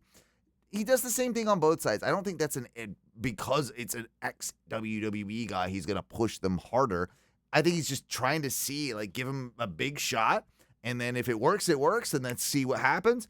And then, hey, why wouldn't you? If it's working, why wouldn't you run with it? Hence the Hurt business. If I don't agree with the statement. I think that he definitely pushes people from WWE a little harder. Really? I think, in my opinion, he does. Okay. I think he plays that maybe game, even though he says he doesn't. Maybe the only, the biggest argument I think I could have for that is the way he over pushes people from New Japan. And maybe that's because of the agreement, but he does seem to have like his favorites that like, man, when Tony gets a boner for a wrestler, whether it's from New Japan or AAA or CMLL or wherever it is, he goes full in. So I don't know that it's a WWE thing. Balls deep. So I don't know, balls deep Tony Khan. I just think he goes balls deep regardless of where they're from. Yeah, maybe it's true because it is the biggest wrestling company on the planet.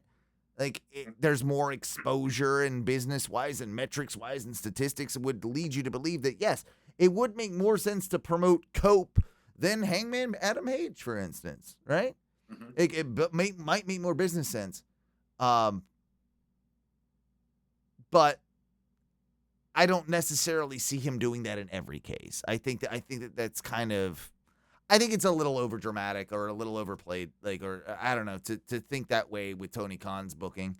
I also wanted to say, which is kind of funny, how did it become that, like, I became the AEW guy, Matthew became the WWE main roster guy, and it seems like Jay's like the NXT guy. We fucking how did this happen? Like, we didn't mean for that to happen. Oh boy. Yeah, I mean, I don't know, man. I remember when he brought Miro in, and I think a lot of these guys were also a victim of green booking because you're bringing a guy in like Miro, and you made his gimmick that he played video games, like with Kip Wilson. It was lame. That was the gimmick of a man who like rode into WrestleMania on a fucking tank. I like how you That's just. the best you could do, Tony. I like how you just called it. I think you called him Kip Wilson. I think it's Kip Or, Sabian. I Kip think it's Kip Wilson. I think that's my the guy that does my grass. Like Kip Wilson's lawn service. Yeah, Yeah. Kip Sabian. Thank you. No, it's all good. But yeah, it was like for me, Rusev was such a no-brainer when he brought him in. Yeah, I It was mean just the like, whole tank the entrance, dyed and- hair, and like. Well, was he had like, he had that really whole undefeated streak too in WWE, Yeah. and then the Cena thing, and it was like he had that big WrestleMania moment. Is he a guy? If your Trips or Rock or whoever's in charge of hiring these people, if you're that guy, would you bring Miro Rusev back in? I think I'd be pretty hesitant if I'm being honest. I think he would be a really good Rumble spot, and then I would kind of, see how people feel there. But we're past the Rumble now. Sure. I would not hate to see the guy come in and be like a guy who comes in and clears, like breaks everyone in NXT for a bit, Yeah. and then comes back up. Just because I think I don't know. I don't think I'd hate that. I don't think I'd hate that. I think he's a good worker whoever you put him with, in that he can work with small guys or big guys or flyers or whatever, and he can make them look very good because he's a very good seller, in my opinion. If he's in a good headspace and he's gonna act professional, I think that you could do something there. Right. I think there is a place for him, but I mean, I guess, yeah. I mean, I don't know enough behind the scenes, but to me, it comes across as a guy that I don't necessarily want in my company. Like, to be honest, Right. like that's my 2 cents on it. I mean, I think there's a little bit of a stain there on Rusev Miro, but I do still think like he does still have a lot to offer. Like yeah. What about you, Matt? I think if you bring him back, he's got to be the one that takes the souls for The Rock, because he's always trying to like appease the god. Oh, I thought you were going to say he should be in the judge. Feed off people's souls to appease this god. And He like does that thing he does from it, Indiana The Jones. Rock uses him. They're kind of like, yeah, we're working. He's in like, lockstep. can we put him in old school Papa Shango makeup? Like, Yep. can we do that? Like, let's make Yeah. let's make him the new Papa Exactly. Shango. Yeah, he's shrunken heads. Yeah. He does that thing from Temple of Doom where he takes the guy's heart out. Yeah. Yeah. And then we align because we've already got the new corporation thing and the bloodline thing happening, the corporate bloodline. What about then if we fold in to make it kind of like more like the Ministry with the dark, spooky shit? Now we fold in the Judgment Day into that group as well, and now it's a triple super group, and now all 3 of them are together. Like now we're fucking cooking with fire. Now we're cooking. Now there's What just would no be- wrestling on TV. It's just people meeting in clubhouses and talking. Yeah, what would Eating be the apples and corporate playing name video for like a Judgment Day bloodline super group, like Holiday Break. You're the writer. I don't know this one. That one's beyond me. The Dark Samoans. The Dark Samoans. Oh, that might Human have- resources. Yeah. Oh, dude, that's a killer name for a. Actually, that's actually pretty badass. Like My wife would like that. that's actually kind of badass. Oh man, it's like when me. What do we call it? Me and Duncan's tag team name. You were involved with this at some point. What do we call it? Jesus Christ. Oh, damn it.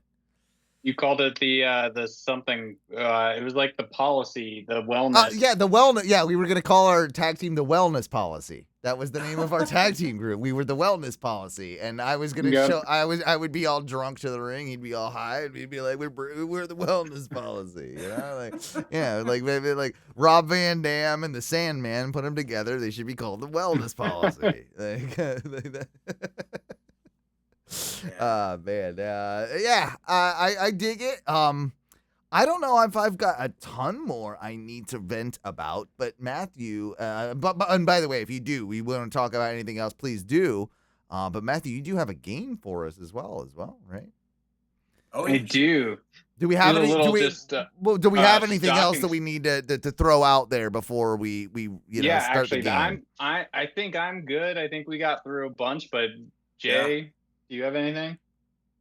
No, I am good. I am good. Well, we're not. I mean, we missed so much, and there's so much to cover. It's not like we're gonna get it all, in a couple hours. So. Yeah. But We can't solve all the world's problems in one day. No, no. We can't book for all these companies at once on a 2-hour show. I mean, if you paid us, we'll do this all day long, and then we'll run all the companies. We'll run them all. We'll run them all. I think maybe the last thing I do want to maybe bring up is just before we get to the game is the TNA WWE relationship. Something that seemed. I mean, like if you would have said to us when we started this podcast that would happen, in 2025, I would have found it very hard to believe. I'm sure all of us would have, right? It's interesting in a lot of ways, but I think the main criticism by most fans is like, oh, this is a very one-way deal here. Like WWE is going to poach all their talent and is going to basically reap all the benefits. And TNA is not going to get anything out of it. I'm seeing kind of the opposite of that. I've seen like the crowd they did at the old Full Sail Arena. A lot of my personal wrestling fans in town here in Orlando went. I saw the environment. Like, I don't think that happens without, of course, the WWE, relationship. Of course, they're gonna cherry pick like, hey, I want your best guy, and da da da da da. But if this becomes another feeder kind of system and a way to develop talent and give people like a reason to sign with TNA, then more power to them, because it kind of keeps the company alive. Like, I get it from the corporate takeover standpoint, like, oh, it's a little nasty, but I'm pretty optimistic about it, and I kind of love the dynamic that's happening on NXT, and I love that. Like, I did want to see like Joe Hendry win the NXT title. I want to see Nick Nemeth come back and win like another title in NXT through TNA, like things like that. And like they had Moose on there the other night, and like, like shit like that is, to me, I think it's really, really cool. And it's like, it's almost like when, like if you're like a sports fan, you get like like Olympic hockey match or something, like a USA versus Canada, or I don't know how to maybe put it, but like players that you wouldn't necessarily always see together, like work it, against each other. And I think that, there's some promise to it. I'm curious how long-term it will be, how fruitful it will be for TNA, but I'm crossing my fingers that the whole deal kind of works out. What are your thoughts? I mean, as someone who watches Billy Corgan joins Judgment Day, confirmed. Yes. I think he's NWA now, but well, we can fold him in. We can fold him in. Yeah. I mean, man, I watch a lot of the TNA pay-per-views, and every time they have an NXT person on there, it's a great match. So it's been a great thing for the NXT people, especially. And it's gotten TNA a ton of exposure. I mean, just from reading some of the people on the boards, I mean, there are a lot of people who were turned on to TNA through watching some of the NXT people go over. So, it's helping, maybe it's just a few people, but yeah, the only problem with TNA being involved with WWE or NXT is that the goddamn Hardy Boys still won't get off my goddamn television. Oh, God. Yeah. And they're never gonna go away, dude. They're gonna haunt your dreams. They're gonna haunt me forever. Give them and Jericho. I saw that the other night. Like, I actually tuned into NXT, and Teresa was at work. I'm like, these motherfuckers. Like, I took a picture. You're like, this them, is why I tune into NXT to see the Hardy Boys. See the Hardy Boys. But you know what? A lot of people probably did. I know, and that's the thing. And that's the thing. Fuck those motherfuckers. Anyway, shall we play one other thing? Two other things real quick. WWE has a lot of like interesting content too coming out. Like even that relationship with TNA, but like this ID championship, and like we didn't even touch on that, but like this other like kind of like developmental that they're like the Legends have been working on. The LFG. Yeah. Yeah, and they have these other contracts for people, but then they just, Triple H showed off those titles for the ID titles. It's just like another minor. Is the LFG like an extension of the NIL?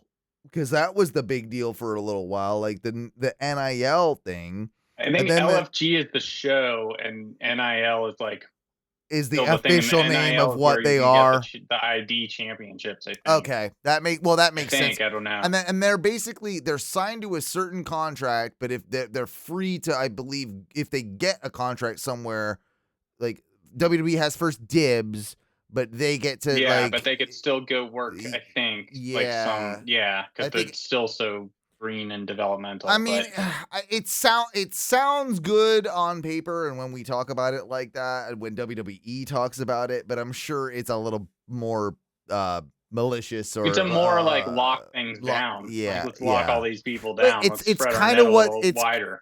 It's kind of. It seems like what they kind of did in a way with the UK wrestling scene when they had the whole NXT UK, right? They basically just signed every UK wrestler that then shut down the entire UK wrestling scene and put them all under contract so they couldn't work any independent dates. And then, it was very similar to Vince in the territories, right? You come in, you fucking steal it all. And I think this is their little ploy. It's almost doing it before AEW can get their grubby little hands on some of the guys that we might want later in the future. We're securing them now way early, so you don't even get to touch them unless we, don't want anything to do with them. We touch them first. Yeah. I think that's what it is. I do. Yeah. Yeah. I think it's interesting when you look at it from that, but then they also have a lot of those new shows, the LFG being one of them.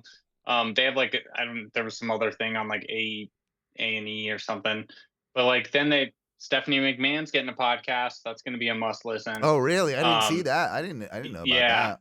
And then my final thing was Vince McMahon. Everyone's been talking about, this new thing he's been working on. Oh. And everyone was saying, it's going to be a wrestling. And then it's like, it's not going to be a wrestling thing, blah, blah. Right. As disgusting and horrible as Vince McMahon is, how hilarious would it be if it was like a porn company? Oh my God. He just like leans into it. He keeps that mustache. He's the one who would.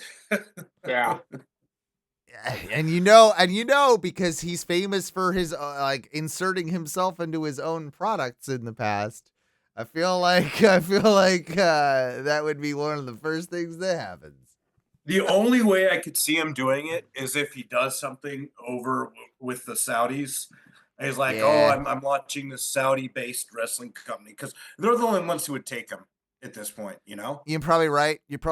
Like that, it would make sense. I mean, I'm leaning towards the Saudi XFL. People are saying that it might have something to do with Fox, because Fox, he was at the Super Bowl, and he's even when he's done stuff with Fox previously, he's never gone to any of the Super Bowls or anything like that, but some reason he showed up this year. Yeah. That's the speculation. He's also, I mean, at this point too, he's also such good buddies with Trump that you could easily see him doing something conservative related, like in that political sphere.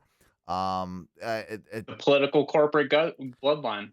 I mean, it's all very, very, very complicated. Do we want to play a game? Yes, let's do it. Let's play a game. Let's play a game. Let me get some. Should I put some game music on? Yeah, put some game music on. All right, hang on. You'll know these because you listen to the Ono radio show, but whatever. All right. Oh yeah, I like this one. Yeah. Now it's time for Oh No Wrestling Trivia. Pop quiz trivia deck, people.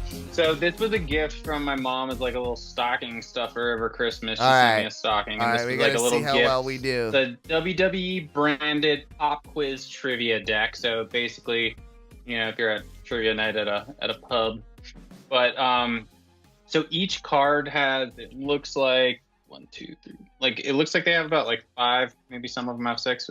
They look about 5 each. 5 questions on each card.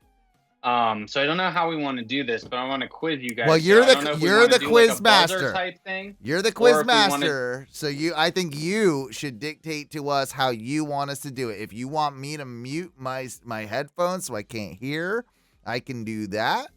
I think that's the best way to do it. We do it like a game show, you know, where you're going in an isolation booth.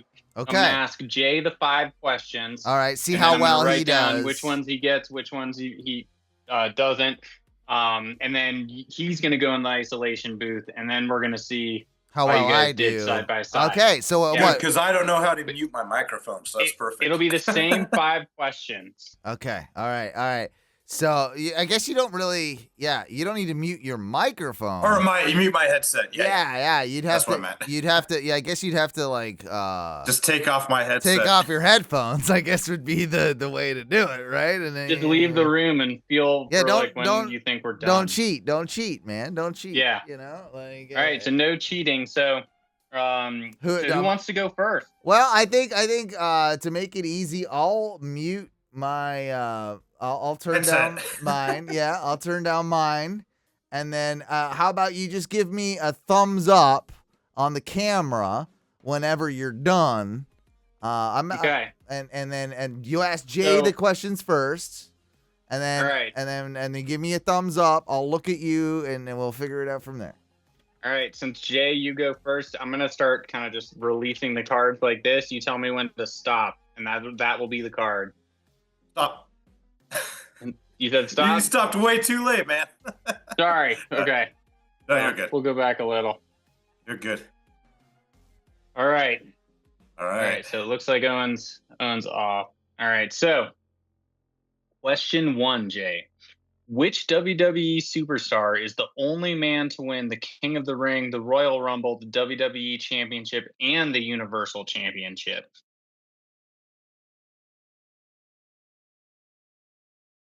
I would say the King of the Ring too.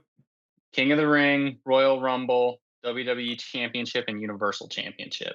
I'm going to say Randy Orton. Randy Orton. Okay. So I'm going to actually just not tell you guys if you're right or wrong, and then I'll Yeah, that's announce it on the, okay? So who produced the video proof of Kevin Owens promising Braun Strowman a Universal Championship match at Royal Rumble 2017? Who produced? Yeah, who produced the video proof of Kevin Owens promising Braun Strowman a Universal Championship match Oh, at the Royal Rumble 2017? I'm going to say Sami Zayn. Okay. Who broke Bob Backlund's WWE Championship belt?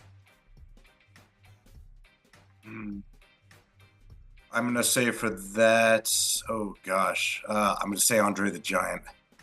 Okay. Number 4, who challenged Braun Strowman on Raw in 2016 after he disrespected the Luchadores? Rey Mysterio. I think that was All right. that dumpster match too. I think Braun Strowman's been involved in a lot of dumpster matches. Which WWE superstar won the 2015 Royal Rumble after finishing second the year before? 2015 Royal Rumble. 2015. I'm going to say Seth Rollins. All right. Let's give Owen the thumbs up. We'll do the same for you. So should I go and take off my... Yeah, if you want to, you take them off. We'll give you a thumbs up. He doesn't really need. Are you gonna give me the same questions, or are you gonna give me? Because I'm giving you the same questions. Yeah, and well, then then he I'm doesn't writing need- down the. I'm not. he doesn't telling you need if to they're take his right or wrong. headphones. He doesn't need to take his headphones off because he's gonna get. No, make him take his headphones off. Oh, okay. Isolation booth. Okay. All right. Everyone has to experience the isolation booth. How'd he do, Okay, but- you said I make the rules. Everyone goes in the isolation. Are you booth. gonna tell me how well he did, or is that No, so I actually wrote down his. He doesn't even know how well he did. Oh, okay. So you're gonna give the answers, and then I'm not gonna tell you, and then I'm gonna release them together against. Okay. This would have been really, if I was a lip reader, this would have been a really good time to be a lip reader, because I'm promising you, I did not cheat. Like I had it, I did. Okay. I could have cheated real easy, bro, but I didn't cheat. I'm just gonna let you know that. Well, I guess actually it is an interesting way to format this then, because I'm actually asking the same questions. Yeah. And you guys could listen to each other answer, but I don't want you to influence each other's answer. Well, yeah, okay, all right. Let's So, all right. First question. Which WWE superstar is the only man to win a King of the Ring, a Royal Rumble, the WWE Championship, and the Universal Championship? Only man to win. And Universal. Yep. King of the Ring, Royal Rumble, WWE Championship, and Universal.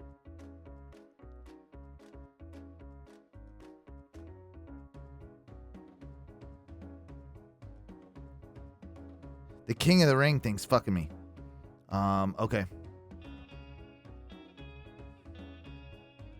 Roman. All right. Question 2. Who produced video proof of Kevin Owens promising Braun Strowman a Universal Championship match at Royal Rumble 2017? Who produced video footage of Kevin Owens promising Braun Strowman a Universal Championship match? Okay, this is interesting because I do remember this feud. This was the Braun Strowman, Kevin Owens porta potty feud. Remember that? Kevin Owens got knocked over in a porta potty. So who was around? Who introduced the footage? I mean, when in doubt, Sami Zayn with Kevin Owens. All right. Sami Zayn. Number 3, who broke Bob Backlund's WWE Championship belt? That was the one that became the Hardcore Championship. Yep. Who smashed it up with the hammer? I mean, Mankind was the first one with the Hardcore thing, like, that I remember. But, ooh, that was interesting because they wanted to retire the Winged Eagle. Diesel beat Bob Backlund for that belt. But who destroyed that belt? I don't think it was Mankind. I'm gonna say Mankind, but I don't think that's right. I don't have another answer. All right, so 4th question. Who challenged Braun Strowman? A lot of Braun Strowman questions on this card. Who challenged Braun Strowman on Raw in 2016 after he disrespected the Luchadores? Good Lucha. Do very good Lucha. The fuck was his name? Kalisto? No, was that it? No, not Kalisto. No. Oh, god damn it. No. Hang on. What the fuck was his name? He does very good Lucha things. And he... Kalisto. No, it's not Kalisto. I can't remember the name. I know it's not right. Fuck. Next question. Okay, so you just want to blank on that? I mean, it's not Kalisto. Very good Lucha things. What was his name? Oh, God. Drank too many Coors Banquets today. Well, all right. I remember him, and he's not there anymore. And he could never talk. He was a Lucha. Sounds like he made a very big impression. It wasn't Sin Cara, but it was the guy that was with Sin Cara for a while. So that guy. But yeah, I know I'm not gonna get a point on that. You'll have to. Sin Cara's guy. Yeah. Which WWE superstar won the 2015 Royal Rumble after finishing second the year before? 15? Finished second in 2014. but won the 2015 Royal Rumble? Oh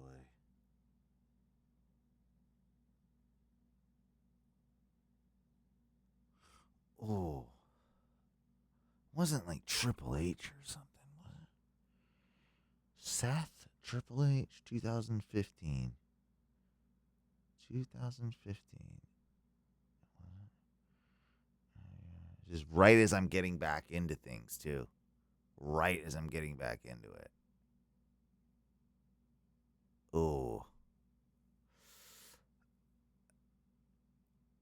Randy Orton. Not Sin Cara's guy? Not Sin Cara's guy. I mean, Randy Orton's a decent guess. He's worn it a bunch of times. And like it's always when WWE has been shit. I don't think I did very well at all, Jay. I'm gonna be honest with you. I think you might have got me on this, buddy. These questions are sometimes a little tougher than you would think. How did you before we get the answers, Jay? How did you feel about your answers? Maybe 3 out of 5. You know. Okay. I know there were a few I think I definitely got, but a few I was completely clueless. Man, I think you probably got me. I probably got a 0 out of 5 on this one, buddy. So I think it'd be hilarious as if we both missed them all. Yeah, it would. Yeah, well, we'll find out. Welcome to reality. Okay, here we go. You guys both missed them all. Oh, wow. Are you serious? Oh no! Owen was the closest with he should have gotten one of them. Well, okay, go. He was right there. Give us the rundown. All right, so the first question, which was which superstar is the only man to win the King of the Ring, the Royal Rumble, the WWE Championship, and the Universal Championship? Jay said Randy Orton. Owen said Roman. The answer being ding ding ding, Brock Lesnar. I almost said Brock, but I don't remember the Brock ever winning the King of the Ring. That was my thing with Roman. Yeah, that was the King of the Ring thing was throwing me with that one. Yeah. Okay, all right. That probably had to have been that period that I wasn't watching. It wasn't. It was in my dark days. So yeah, okay, fair. Yep. So, who produced video proof of Kevin Owens promising Braun Strowman a Universal Championship match at the Royal Rumble 2017? I never would have remembered this. You both said Sami Zayn. Yeah. And interestingly enough, it was probably when he was the general manager, but Mankind. Wow. Mick Foley. Yeah. Okay. Weird. I can totally see that now. Yeah. And I brought up to Matthew during this, like when he asked the question, I'm like, that's the feud, if I'm not mistaken, which had the porta potty thing where Kevin Owens Jay was this is the dumpster match. So we're all the same. Me and Jay are right. We're neck and neck in a weird way right now. Yep. For losers. The next one was who broke Bob Backlund's WWE Championship belt. This drove me crazy thinking about this. Jay went with Andrade Andrade the Giant. I love it. That'd be a funny Halloween costume. No one would get it. Andrade the Giant, Andre the Giant, and Owen went with Mankind, but the answer was superstar Billy Graham. Oh, wow. That's crazy. You went with Mankind. So, okay. It's like you were answering the previous question. Yeah, exactly. I was thinking of it differently. I think I was thinking of it when Diesel won the championship off Bob Backlund at the house show, and I thought that maybe that coincided with how the hardcore championship got created. Oh, yeah. You know what I mean? They retired that winged eagle that became the hardcore, because there is some weird lore there, I think, with that belt. So I was just maybe it's something to do with that. So and I think when I think of that particular hardcore championship, I think of Mankind, and that's where my logic went with that. But clearly not right. What was the actual correct answer? Superstar Billy Graham? Yep. Wonder what. So it was a winged eagle championship then at that point, because that was in the question, right? Yeah. It's just a WWE championship belt. Oh, maybe I put those words in my head. I put winged eagle in my head. Like, yeah. You said, I think when you were answering, you said it was around the time they were trying to get rid of the winged eagle. Yeah, I think I put that in my own head for some I think reason. you said Oh, that. wow. Okay. Yeah. Yeah, I fucked So myself. that's All right. maybe where you confused yourself. It was like timeline wise. Well, at least I didn't predict. I won 3 questions. I got him. He's like, Yeah, Hey, at but least you then I predicted right that we got them both wrong. Yeah, all you wrong, did. so- Yeah. And we also got Andrade the Giant. Up Yeah, there, that's pretty It was a badass. win all around. I want someone to commission a drawing of that. Let's make AI make that, please. Let's have AI Andrade, do yes. that. Yeah. What's that? So question number 4, is that where we're at now? Yep, number 4. Who challenged Braun Strowman on Raw in 2016 after he disrespected the Luchadores? So This is gonna. Jay went with Rey Mysterio. I knew it. And then No, that's not Owen went with Kalisto at first, and then he said not No. Sin Cara, but Sin Cara's guy. Yeah. But the real answer was Sin Cara. Ah! I almost won. So you literally floated around it so many times. I knew because it's the famous You promo. It's the famous You promo. knew. I'm gonna do good lucha stuff like the. Yeah. Was it the original Sin Cara though, or the new? No, Sin it was the Cara? new Sin Cara. It wasn't a good one. It was the shit one. Yeah, it was, they're both kind of shit. Oh man. And then which WWE superstar won the 2015 Royal Rumble after finishing This drives me second nuts, the I year know. before? And Jay, you went with Seth Rollins. Owen, you went with Randy Orton.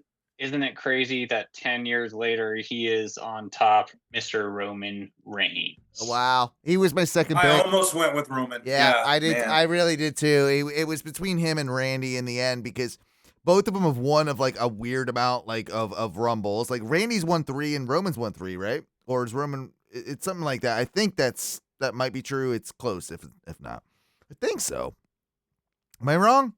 I know Randy's won seems 3. about Maybe right. maybe Yeah, Randy's won a few. maybe Roman hasn't I won don't know. 3. I don't. I know no one's won back-to-back Rumbles except for Stone Cold and And Sean. Cody Rhodes because they made Cody. so No, much. Sean. Yeah, Sean back won to that. back. Yeah. Did he? I think so. I don't think so. I think they had mentioned it like a few No, times. I think- that All no, right. that it was just Cody and I'm gonna Yeah, look I up think the. it's just Cody. Maybe Randy. maybe there's a year separated between the two. Then, might be. yeah, but he's won 2. I know Sean's won 2 Royal Rumble winners. Let's just have a quick look. While you're here. looking that up, I just randomly flipped through these cards, and just because you mentioned Golga earlier, there's a Golga question, which you would know, That's which great. Golga and Kurgan were part of the bizarre group known as what? The oddities. oh, well, they were the it's, oddities. Owen said it earlier. the oddities, right? Yeah. Yes, Yeah. got it. The oddities. Yeah. Come on, man. Yeah, everybody knows With that. Luna Vachon and The oddities, yeah. So that was a pop quiz trivia deck. brought we to you should do by, those every time. That's fun. Yeah, those are fun. Sean we won. realized- Sean won back-to-back Rumbles, 95 and 96. Oh wow. Okay. Wow. Thank you Okay. very much.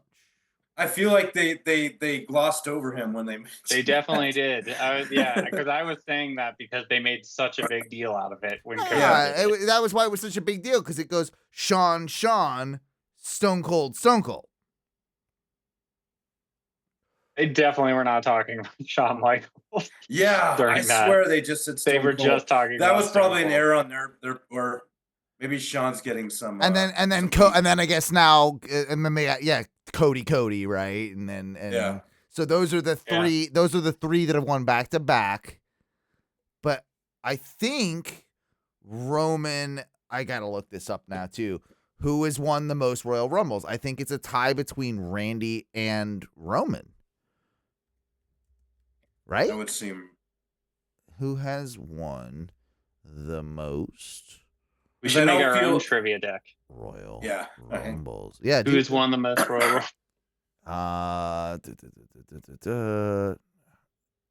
Stone Cold has won the most Royal Rumbles with 3 victories. No one else, I guess, has done 3. I thought, man, I guess Randy Orton, other wrestlers. So I guess maybe Randy and Roman have only won it twice. That would. I don't know that for a fact right now. I hate this new AI Google that just basically gives me the wrong answers to things all the time. Yeah, every time. Have you seen that? Like, is Yeah. that not just me? Okay, good. Stone Cold does hold the record for most victories at 3. And it's Wikipedia now. While Hogan, Shawn, Cena, Batista, Triple H, Randy Orton, Edge, Brock Lesnar, Cody Rhodes, and Charlotte Flair have all won the match twice. There you Interesting. go. There Okay. you go. There you go. So, but Roman's not on that list. Did Roman only win it once? Maybe Roman only won it once, guys. Perhaps. Well, And that's our memories. We're getting old.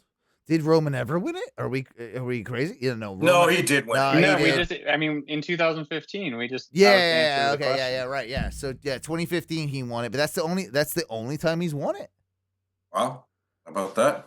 I Guess don't. he's always gone to WrestleMania in other ways. He's won a lot of other times. Yeah. So a lot of other Elimination things. Chamber. So I will say this, Jay. We realized after you went into the isolation booth that technically you didn't need to be in the isolation booth because you knew the questions. And also, but it was still good to see. Like, I think the point of the isolation booth was more like I wanted to get you guys without you feeding into each other, like one hearing one's answer. Yeah, no, that's I like this. I like this. I prefer. So it I that will way. say I think we'll do this head to head, and since I am the key master that I have this, I will say you guys are neck and neck. The way I'm booking this and the way I'd like you to look at this is that you guys, you may win a battle week to week, show to show, but there's a war going on between you two. And at the end of each one of these cards, at the end of them all, that's who the real winner of the Pop Quiz Trivia is. I had Sin Cara's guy. You're not gonna give me like a 0.5, so I'm just like a little bit above. Man, it's got to be. It's if you said like Sin Cara spelled with a K, yeah, I'd give it to you. Could you maybe give me maybe like one hint next time? Like I get one hint. I'd have to give him the same hint. Like, well, no, because I got the Sin Cara. Maybe I'll come up with some rules where you guys get like two lifeline things, or something. Two hints where like you would ask for, and I come up with the hint on the spot. So like depending on where you're stuck, something like that. Oh man. You know what I don't like about this Wikipedia entry for the Royal Rumble is that included on it is is in between the 2018 and 2019 Royal Rumbles is the greatest Royal Rumble that's on there. It was the best one. It's the greatest. It's the biggest. The 60 Shane McMahon. Yeah. Shane McMahon, he's the greatest. I was like, that was awful. It was 50, wasn't it? Was it 50? Yeah. Yeah, 50. Random people, like non-wrestlers, like that. The fake Yokozuna. Yokozuna, but Yokozuna wasn't alive, so. That was the one where Titus O'Neil ran down and tripped. That was the one. Yeah. Oh man, that was the best part of the match. Do you remember who won it? Shane McMahon. Nope. Oh. Ron? Yeah, because he had that sweet Saudi. Remember that awesome gold or green belt that he had that never saw the light of day ever again. That thing actually looked pretty fucking awesome. Like he would have looked cool just walking around with that. Like why didn't they let him keep it? Because he got released like 6 months later, and then rehired. Probably, yeah, knowing him. Oh God. Anyway. Awesome. That is man. Unless you guys have anything else to add, does everyone feel heard? Yeah, that was a good listening session for everybody. Yeah, it was good. Good job, guys. I feel. I don't need to cry tonight, so thank you. Yeah. We'll calm down. The Rock promo, like everybody just calm down. Guys, what if he tries to steal my soul tonight? It might be okay. It might be okay. AEW isn't going anywhere, guys. I think it's okay. We can calm down. Like they're gonna be all right too. Like everybody calm down. Like everything's okay. Yeah. But the Hardy Boys are back. I don't know, guys. Yeah, that's the only things are looking pretty bleak. Yeah. I really did, man. I'm just come on. Like, come on. And the fucking guns and shit and like, god damn it. And then you know what? Love you, Wendy. I know you might even listen to this podcast. She's a member of the Ono Wrestling group. Mm-hmm. She was at that TNA show, and she got given Oh, that's right. She the did. Jeff that was Hardy really cool. sleeve thing. She was at front row or whatever, and he gave That her is actually really cool. I got to No, say that's awesome. is it cool? Is it cool, Jay? First off, as a pizza, okay, someone gives me, all right, like a John Cena towel. I can display that on my wall. How do you display a goddamn Jeff Hardy fucking holy goddamn arm sleeve? Get a mannequin. Behind Yeah. Now I gotta buy an arm. I gotta buy an arm that I put You it guys, on. wait. You guys don't already have a mannequin dressed like Jeff Hardy in your house? Not anymore. No. I knew I was missing something. I knew my living room. Like, we've been redecorating and like painting the walls, Life-size hanging Jeff some Hardy pictures. action figure. You know what I need? That might be Comes with interchangeable armband. I have a mini Christian in my terrarium here. Oh, nice. That's pretty. That's the closest I'll get. That's awesome. Guys, let's hope. I'm not going to say it's going to be next week. I'm not even going to say it's going to be later this month. But let's do this again very soon. Yes. Talk to you in the build-up to WrestleMania next year. Yeah, I know. We're going to be doing it hopefully more frequently than that. Don't expect this, though, every week is, I guess, what I'm trying to say. It's a lot of work. It's also just like with time and my job currently, myself personally, it's just, it's a lot to be able to undertake what I'm also like doing like 2 other shows and a full-time job. And so, I barely have time to watch wrestling, let alone talk about wrestling. But I can guarantee you, if we can, we will be releasing these hopefully on a more consistent basis. You guys on the same boat with that? Like, we just kind of wing it. And Yep. I think it was great, and I will say it was great to just get back with you guys and hear your opinions and just shoot the shit on wrestling for a while. No, I'm Likewise. 100% in the same boat. I literally, sorry if I zoned out there for a second, but I was trying to remember what the hell the name of our outro song was to play it. So I found it. I think I found it. We will get out of here for the evening. And it's been an absolute joy hanging out with the both of you and hanging out with all of you on the internet. Maybe next time I'll actually go live with this thing. I just kind of wanted to do it off the live internet for the first time back. But maybe we'll bring that back. Maybe we won't. That being said, join us, like us, do all the things that you do on all your podcast apps. We should be there on Apple Music, Spotify, all those things. We're over on YouTube and over at Ono Wrestling. I'll be posting this as a video podcast over there. 407-906-6466. If you ever want to leave a voicemail message, just go ahead and do that over there. Facebook.com/groups/Ono Wrestling. And of course, if you want to support the Ono Radio Show, our sister podcast, my main podcast, that's over at onoradioshow.com.